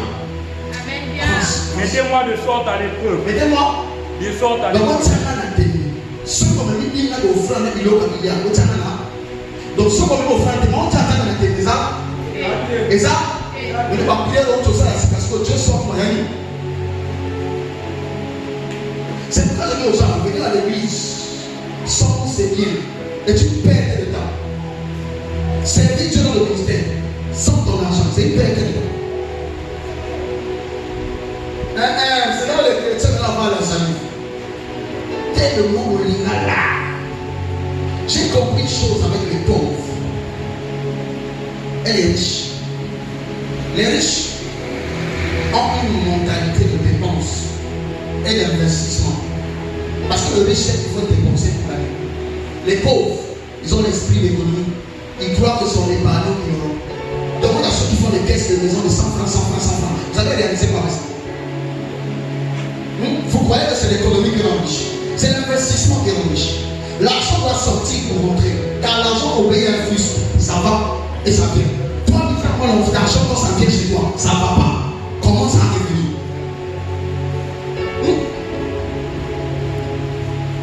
Les pauvres ont toujours l'esprit d'égoïsme. Ils s'accrochent au minimum. Les riches, même dans leur pauvreté, tu sens qu'ils sont habitués au temps. Et je crois même que c'est de l'orgueil. Non, c'est de la libéralité. Vous savez pourquoi les sapeurs ne partagent pas, les amis? Parce que le sapeur se dit que la vie dépasse l'argent. Quand il est dans sa resto, le gars il se croit dans Dieu. Il peut te donner tout sauf sa paix. Parce que dans sa paix, lui ne voit pas qu'une paix. Il voit une arme de destruction massive, plutôt automatique. C'est pour ça que dans la galère, avec sa veste croisée, il se dort dans l'avenue. Il peut quitter le paradis pour marcher, ça le gêne pas. Il a son Dieu. Et puis fait ça de mentionner, c'est d'expliquer un peu, et puis tous les réseaux veulent tomber sur ce mot. Dit l'Éternel des armées, et vous verrez si je n'ouvre pas pour vous les écluses des cieux. Si je n'ouvre pas. Si tu as dit que Dieu n'ouvrira jamais le ciel pour toi, parce que tu viens à l'église, mon ami, le ciel s'ouvre quand tu commences à obéir au principe des actions de grâce. Quand au dehors de tes sacrifices physiques, ton sacrifice financier, ton sacrifice mensuel, là tu vas, si tu passes le temps, c'est une forme d'adoration. C'est ça des formes d'offrande que nous apportons à Dieu. Car offrande veut dire, offrande vient de offrir. Une offrande est un cadeau qui s'offre. Quand tu arrives ici, ton temps que tu donnes à Dieu, les 3 heures que tu lui donnes du matin, est un cadeau que tu décides de l'offrir. Toutes ces choses-là, ainsi que ce que tu as, que tu l'offres dans ses paniers, constitue ton adoration. C'est là où il ouvre le ciel. Le ciel ne s'ouvre pas parce que le pasteur a parlé sur toi. Au nom de Jésus, dis-moi, tu es passé, on t'a trop prophétisé aussi. Dis-moi, tu as vécu quoi de tout ce qu'on t'a raconté? Rien. Pourquoi rien? Parce que vous êtes dans des fausses méthodes. Les paroles du pasteur n'ouvrent pas le ciel. Pour que les pasteurs soient déçus. Moi, j'ai souvent dit ici, s'il y a que moi ici, beaucoup de pasteurs vont repartir chercher d'autres travail. Parce qu'ils se sont tellement divinisés pour soutirer les sous, qu'on a trop mis dans l'instinct des personnes que c'est eux qui gardent l'économie de l'Église. Amen, amen. Le banditisme du 21e siècle, et c'est 4.0. Dieu ouvre le ciel automatiquement d'office. Dès lors que tu respectes ce principe, le ciel est ouvert. Donc les modérateurs, là, arrêtez vos grimaces là. Tu es en train de louer un peu ici, tu as des poches vides, et puis tu es en train de prier, le ciel est ouvert. Le ciel est ouvert, qu'est-ce qui tombe? Le ciel est ouvert, qu'est-ce qui est tombé? Oh, c'est pas les choses de ça. Tu dois voir où tu as les mots. Donne-moi la main. Tu peux t'asseoir parce que la suite ne va pas te plaire. Dieu, il dit c'est comme le ciel est ouvert, qu'il menace celui qui dévore. Ça dit, papa, tu ne menaceras jamais celui qui dévore tes activités. Donc, toi, tu ne marches pas dans ces principes. Même si tu jetais ici, papa, il doit rouler ici. Il faisait la meilleure danse du siècle. Rien ne s'ouvrira. Vous comprenez? Il y a des principes que si vous dérobez, même si vous jetez, le jeune n'ouvre pas les églises aussi. Vous comprenez? Et Dieu juge l'infidèle quand nous ne respectons pas le principe. Dieu est sévère en matière d'argent. Dieu est sévère en matière d'argent. Dieu a besoin d'aller dans le salon, Dieu est content.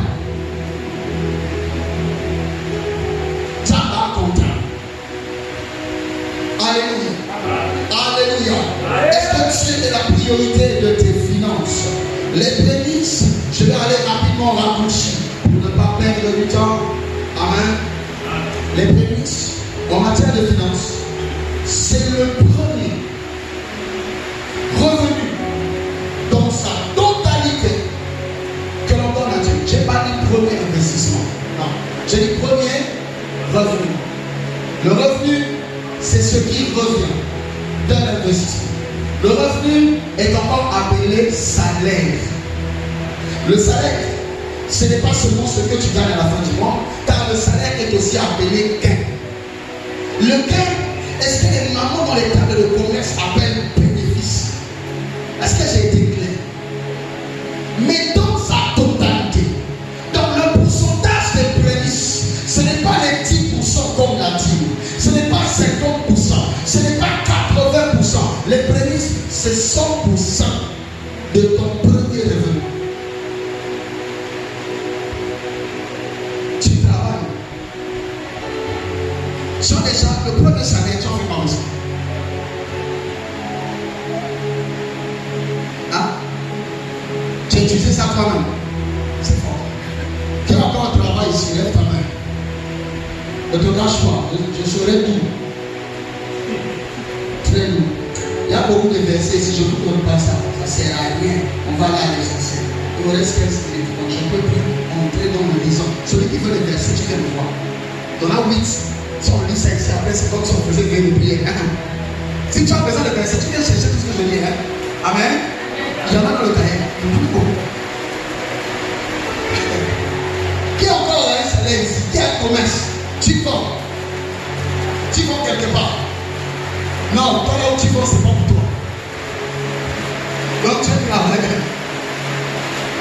Qui a un commerce personnel. Tu as un commerce personnel. Ah oui, c'est là. C'est pas de votre commerce. C'est de nos parents.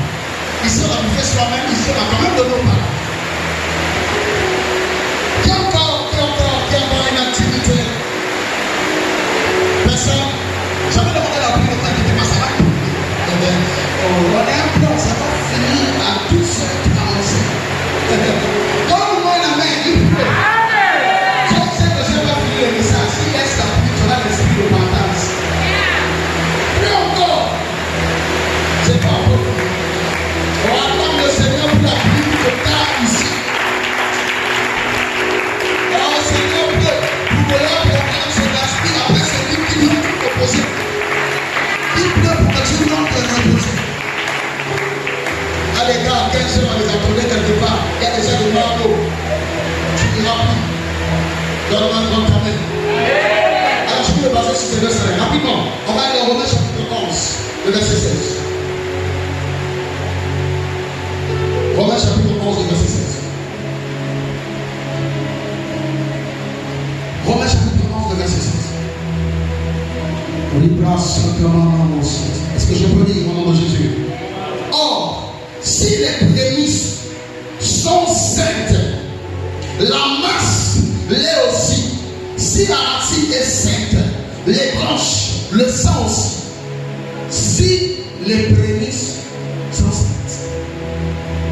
Hein? Les prémices ne sont pas une affaire du Nouveau Testament, de l'Ancien Testament. C'est aussi une affaire du Nouveau Testament. Quand on dit que les prémices sont saintes, la masse est aussi. Sainte ici ne prend pas le rôle de sanctifier. Est-ce qu'on y va en fait? Ça ne prend pas le rôle de sanctifier. Sainte ici veut dire si les prémices sont loin. Or, loin ne veut pas dire la chose sur laquelle on a mis l'onction. Non. Loin veut dire être mis à part.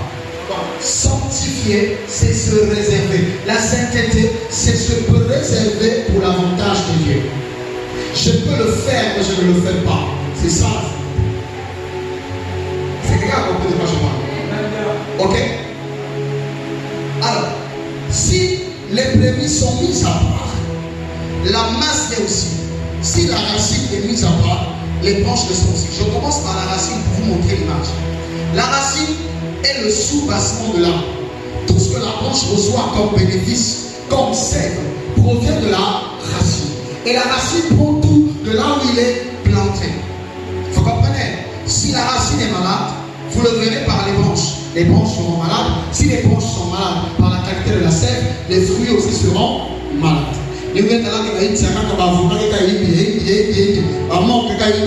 Pourquoi? La racine a déjà un problème de qualité de sève. Ça veut dire que la vie de la branche dépend de la santé de la racine. Car on peut couper la branche, la racine par le tronc produira d'autres branches. Et quand on coupe la racine, l'arbre s'arrête. Dans le cœur de l'homme, la racine c'est ton cœur. Si ton cœur s'arrête, ta vie s'arrête. Car lorsqu'on parle du cœur de l'homme, on parle de son âme. Tout ce que le corps fait n'est que l'implication de l'âme. Le corps pêche, mais le corps n'est pas condamné.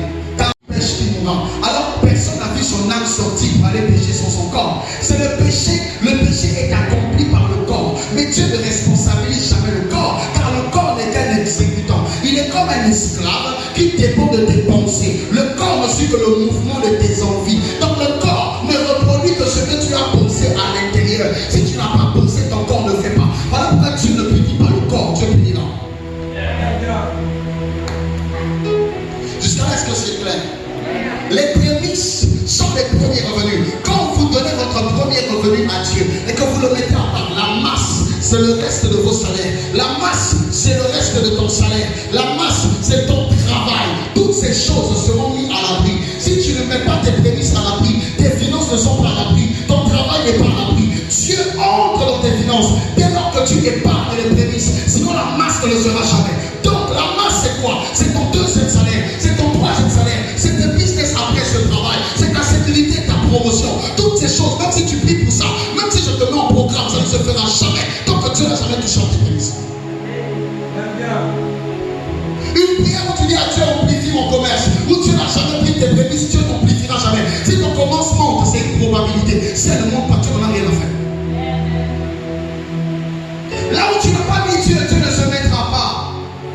La masse sera épargnée si les prémices, les premiers fruits sont épargnés. Donc je pense, si je ne me trompe pas, c'est dans Jean chapitre 23, si je ne me trompe pas, où Jésus dit clairement aux pharisiens qui apportaient la dîme du cumin. La dîme de la menthe, mais qui n'obéissaient pas aux lois de Dieu. Les pharisiens étaient des personnes qui apportaient la dîme de la menthe. Pourquoi? Parce que les prémices à l'époque, on n'avait pas d'argent. Le système financier tournait autour du bétail et le système financier tournait autour des plantes. Donc qu'est-ce qui se passait? Chacun, si tu as un champ de 10 hectares, et bien tu prendras 1 hectare, symbolise ta dîme, ou la première moisson, c'est-à-dire la tête, 10 hectares, ils ont signé la dîme. Voilà pourquoi il ne manquait pas de la nourriture dans le temple. Parce que les gens apportaient des dîmes en nature, et payaient des prémices en nature. C'est pour ça au temple, il y avait un grand magasin qu'on appelait le magasin du trésor. Donne-moi la main.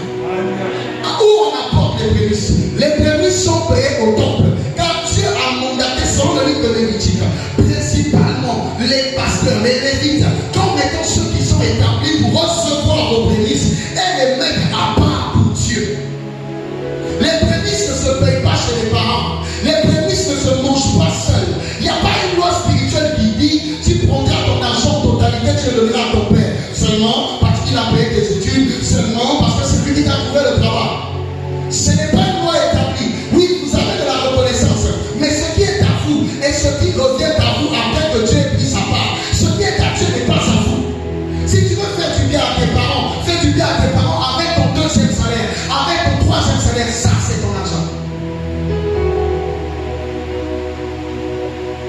Les parents vous mettent au monde, mais les parents ne garantissent pas votre vie. Les parents vous mettent au monde, aucun Dieu ne se bat dans le spirituel pour vous. Les parents vous mettent au monde, personne ne vous maintient, ne garantit votre vie. Les parents vous mettent au monde, ce n'est pas eux qui sont en classe pour travailler pour vous. La reconnaissance, ça vient de la jeune affaire dit à son pasteur, papa, comment faire pour les prémices? Alors que le pasteur avait déjà prêché sur les prémices. Il lui dit, qu'est-ce que tu as fait?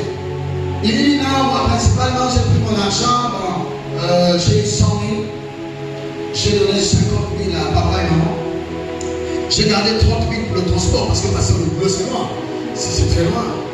Et puis je vais être honnête devant de Dieu que ça ne pouvait être pas. J'ai donné 10 000 à la sœur Anne. Comme on est au fiançailles, c'est toujours bien de. Elle avait appris que je travaillais, je me suis pointé dans la galère. Je lui ai donné 10 000 à ça. Mais les 5 000 qui restaient, mon frère, qu'est-ce que tu as fait? Quand vous avez parlé de chaises récemment, là, j'avais mis 3 000. Et puis les 2 600, j'avais pris la dîme. Vous voyez un sorcier comme ça. Vous voyez un sorcier. C'est-à-dire, tu donnes beaucoup de maîtrise au pasteur. C'est là où ta main te démontre. Tu dis si seulement tu t'es mon enfant, c'est un père. Il a même oublié les 10 000 de Dieu. Il a transformé ça en 2 balles. Combien de personnes ici écrivent 10 dans les enveloppes, mais sont conscients que ce n'est pas le même dixième? On a dit, quand ta dîme n'est pas le même dixième, mange ça toi-même. Ne perds pas ton argent ici. Une dîme incomplète, je vais la manger. Moi, mon ventre, ça, des fois, tu vois ton ventre grossir sans problème. Comment m'en suivre? Donne-moi le mec qui parle avec. Que Dieu te frappe. Et puis, on dit 10%, toi, tu apportes 6%. Pourquoi? C'est toujours quand on veut donner à Dieu qu'on a l'impression que c'est trop. Les dîmes qu'on donne facilement, c'est quoi un salaire de 50 000, 100 000, 200 000, 300 000, on peut donner facilement à Dieu. Quand le salaire monte à une brique et demie, 3 millions, c'est là que tu vois que depuis que tu as commencé à compter les 10%, ça fait 300 000, ça tu dis 1,5. Ah, dans l'école, parce que ça tu te dis non, c'est trop pour lui, c'est trop pour lui. Donc Dieu encore jeune, 300 000 c'est trop. Là tu l'église. Papa donc j'ai envoyé m'a dit, vous avez reçu 40 000 francs là-bas. Oui, c'est vrai que vous connaissez très bien. On a dit mange ton argent, personne ne te suit. Sois fait avec toi-même et n'entre pas dans un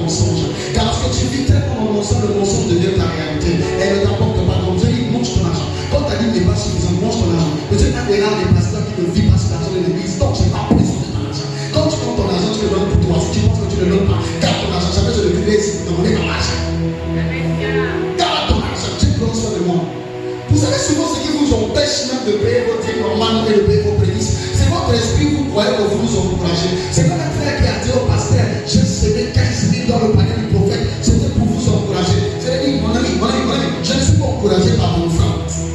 Je t'admire au Saint-Esprit. Tu mets pas, je prie.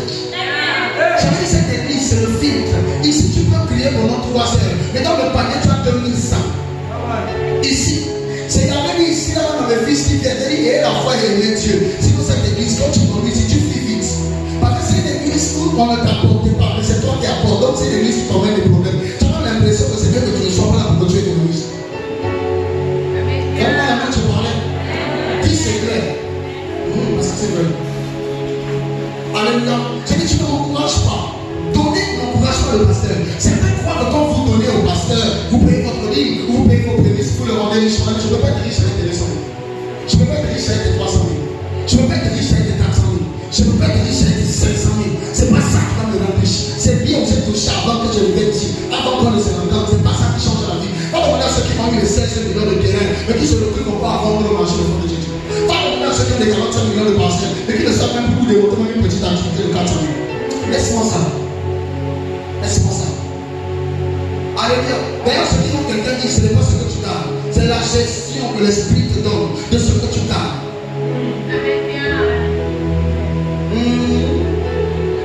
Donne-moi un amen.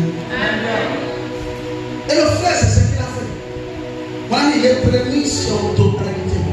C'est le 100% de ton premier salaire. Les prémices, c'est comme ouvrir un compte. Vous voyez quand vous allez à l'IDEA, vous payez pour l'ouverture de compte. À Société Générale, vous payez 50 000 pour l'ouverture de compte. Mais quand vous ouvrez ce compte-là, bizarrement, vous avez un carnet. Mais est-ce que vous avez le montant dedans? Non. C'est vite, mais vous sont passés les 50 000. Même la banque qui est une institution physique, c'est qu'elle doit prélever son argent avant de te donner l'accès au dépôt. Même la Nicolette te prendra tes 27 000 avant de t'ouvrir un compte et de donner l'accès au dépôt. C'est une façon de te dire une chose. Tu n'as pas de compte dans le ciel, donc tu n'as pas payé tes prémices. Les prémices sont l'ouverture de compte que tu prends et tu te laisses tes biens. Car quand tu payes l'ouverture de compte, ton compte est vide. Quand tu payes tes prémices, tes poches sont vides. C'est là où tu commences l'ouverture de compte. Le ciel a une banque. Mon ami, vous semez la prière et le jeûne, vous aurez l'onction. Vous semez la foi, assis sur les œuvres, vous verrez le miraculeux.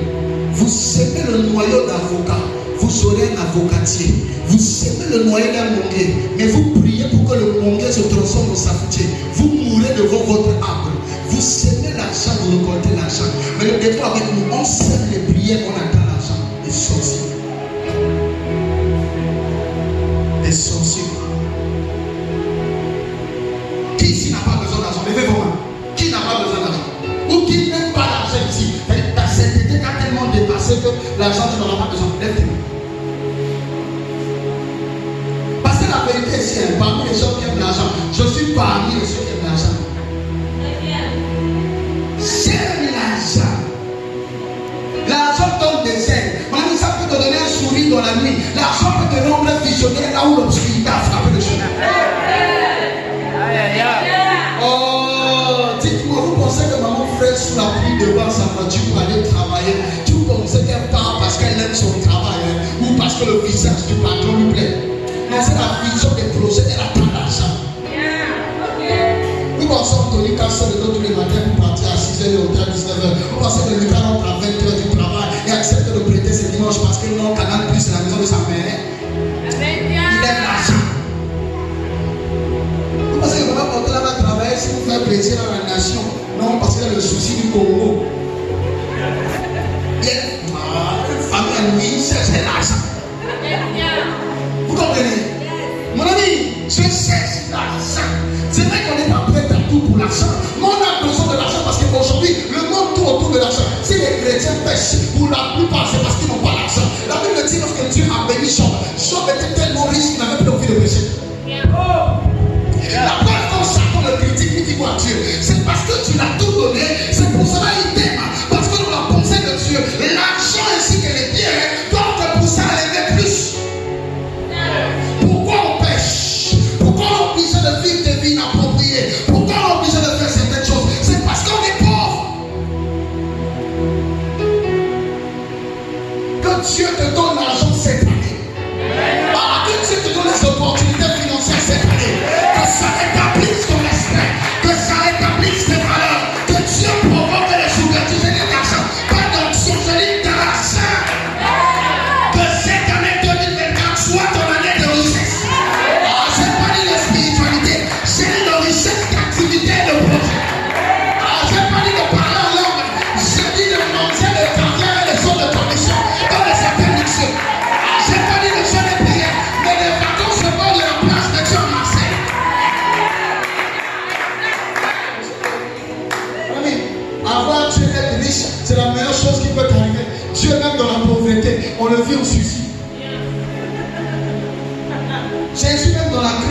l'impression que la prière manque d'air.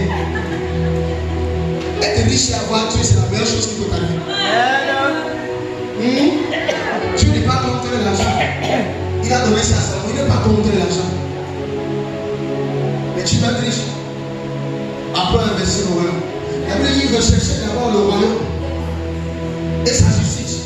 La justice, c'est la loi. Recherche d'abord le ciel et puis la loi qui régit le ciel. Et tout vous sera donné. La loi de la prééminence est une loi céleste. Elle est aussi une loi terrestre. Si tu la respectes, tu fais de ça tes délices. Délices, c'est ta priorité. Si tu fais de ça tes préférés. Alors je te dirais que tu n'es pas seul. Parce que moi aussi, j'étais dans ton cas. Moi, j'étais un spécialiste de 80%. Ça veut dire qu'on dit prémisse, je taille toujours à 20%. Et puis je donne à Dieu. Lui, donne-moi la main. Je donne à Dieu. Et puis des fois, j'étais un maître de 50%. Quand Dieu me donne, je donne la moitié. Parce que sinon, moi, je me suis trompé longtemps. Je suis quelqu'un qui donne toujours sa moitié à Dieu. Ça, je le dis dans la maison de Dieu, c'est faux que Dieu me fait. Dieu sait que dans mon argent, il a toujours une part entière. Si, c'est faux qu'il me fait. Mais je n'arrivais pas à respecter cette loi. Je croyais qu'en donnant 50%, en donnant toujours plus qu'en désordre, Dieu va me bénir. Non, Dieu n'a pas besoin de ton argent en désordre. Non. Il a seulement besoin que tu respectes tes prémices. Et que tu payes tes dîmes. Si tu veux faire des actions de grâce, Dieu, ça c'est libre. On appelle ça des libéralités. Parce que là-bas, il n'y a pas de pourcentage. C'est toi qui décides. Dieu ne t'en tiendra pas rigueur parce que tu n'as pas donné 10 000 après avoir payé ta dîme. Non, c'est un choix. Dieu ne va jamais te punir parce que tu n'as pas payé le partenariat. Ça, c'est un choix. Hein? C'est des engagements personnels.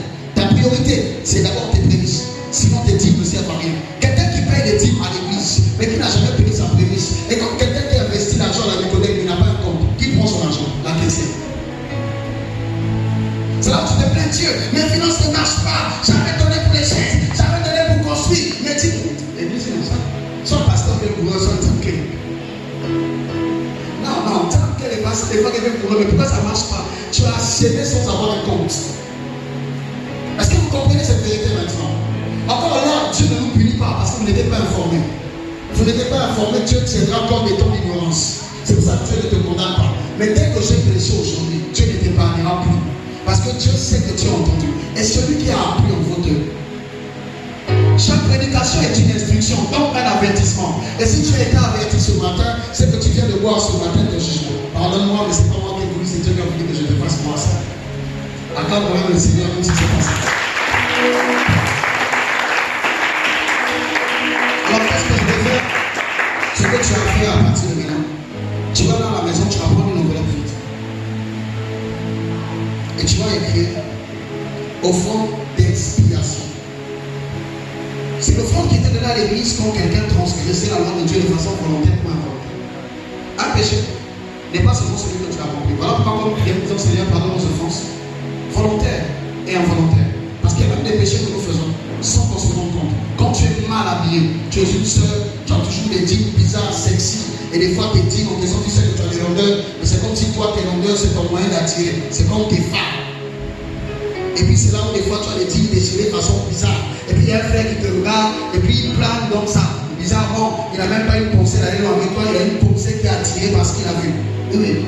J'ai toujours dit que quand vous vous soldez, vous attirez des clients. Mais les clients qui viennent dans un solde ne restent pas longtemps. Car vous pouvez flipper, pas de l'hôtel, mais c'est le boutique. Boutique n'est pas tellement une boutique. Donne-moi la main.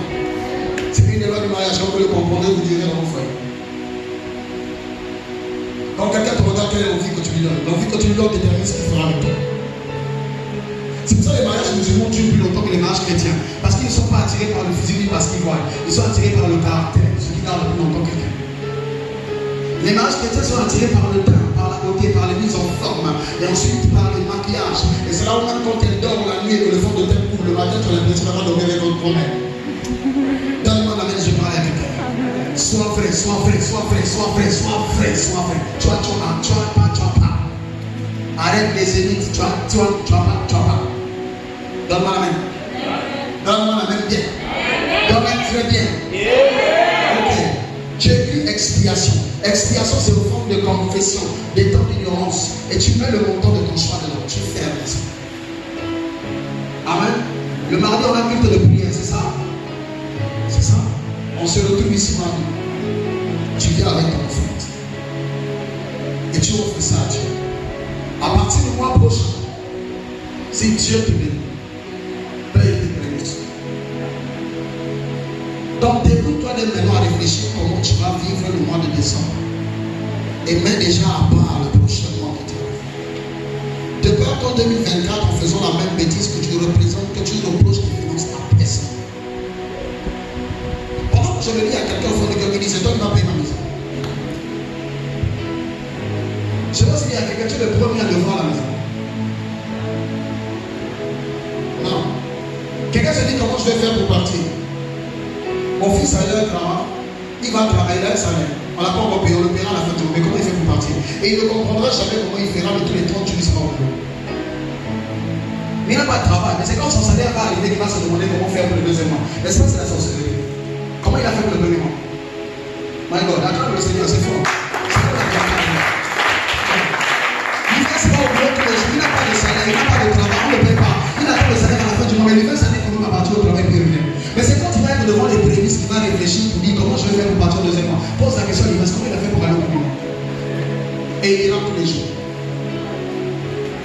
C'est là que le diable nous attrape en nous mettant devant les réalités de comment on va faire. Le lendemain est entre les mains de Dieu. Ce n'est pas ton salaire qui définit ta vie. Alors que ton argent ne soit pas ce qui te ramène à la bassesse. Quand vous vous accrochez à certaines choses éphémères, votre vie la devient aussi. Une façon de prouver à Dieu qu'il est ta priorité, c'est dans des conditions difficiles alors que tu dois montrer à Dieu que tu l'aimes. Voilà pourquoi c'est toujours dans la crise qu'on reconnaît le vrai amour. L'amour qui te lâche parce que tu es dans la crise n'est pas à toi. Il ne t'a jamais aimé car l'amour ne se décompte pas. Quand elle devient dure, elle devient plus profonde. Hein? Ok, c'est la vérité, elle est triste, mais elle est vraie. Fais ton offrande d'expiation et ce mois-ci rattrape-toi. Alors ceux qui pensent que ce mois ils ne peuvent pas se rattraper, je vais donner une méthode. Tu prends ta moitié de novembre, tu prends ta moitié de décembre, tu la réunis. Si ça tombe en fin d'année ou si ça tombe en janvier, tu t'arranges à représenter ça. Mais tout en te disant que Dieu n'est pas dans tes finances jusqu'à ce que tu accomplisses tes prévisions. Si tu le fais après 3 mois, tu le fais après 4 mois, ça ne lâche que toi. Jamais tu n'entendras ma voix pour te demander ça. Jamais. Ça a à voir avec ta vie. Est-ce qu'on est ensemble? Quelqu'un me dira, pasteur, j'ai un taxi. Comment on fait pour payer prémisse? Quand on a un taxi, le premier revenu entier du taxi là, c'est ça que tu dois dire. Mais pasteur, comment je paye chauffeur? J'ai bien dit, on prend son revenu. L'argent du chauffeur n'est pas ton revenu. Donc, dans la fin du mois, tu enlèves l'argent du chauffeur. Ça, c'est pas ton argent. Donc, ce qui est à toi, que tu appelles ton revenu, si c'était 300 000 et que le revenu reste 200 000, c'est les prémices de 200 000 que tu donnes. Tu ne donnes pas les prémices de 300 000 avec le salaire du chauffeur dedans. On va te taper pour rien.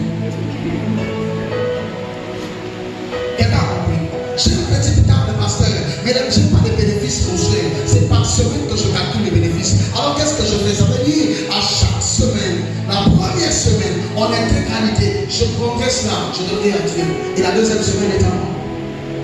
Et dans la deuxième semaine, donc il y a la masse, je vais commencer maintenant à prélever la dîme. Mais c'est une erreur de prélever la dîme. Tant que les prémices n'ont jamais été données à Dieu. C'est pour ça que j'avais dit à quelqu'un, pour les mois qui viennent au droit de ceci, si vous n'avez pas encore mis vos prémices en valeur, si vous donnez à Dieu ce que vous m'avez payé, si vous prendre vos dîmes encore 3 fois, sans que vous ne prendrez les prémices, je ne les prendrai plus. Je peux prendre ta dîme de ce mois-ci, je peux prendre ta dîme du mois prochain. Mais tant que tes prémices n'arrivent pas, je ne prendrai plus ta dîme. De peur que ce soit moi qui tombe tête à ne rien recevoir, je préfère te laisser vivre avec ton argent.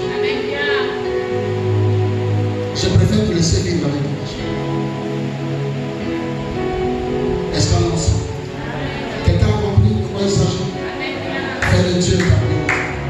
Dans ton travail, quand tu te lèves le matin, je dis à un frère, c'est pour ça qu'on fait le réveil. Tu verras que dans la Bible que tu lis, aucun apôtre ne s'est réveillé le premier jour de janvier dans une église en train de prier.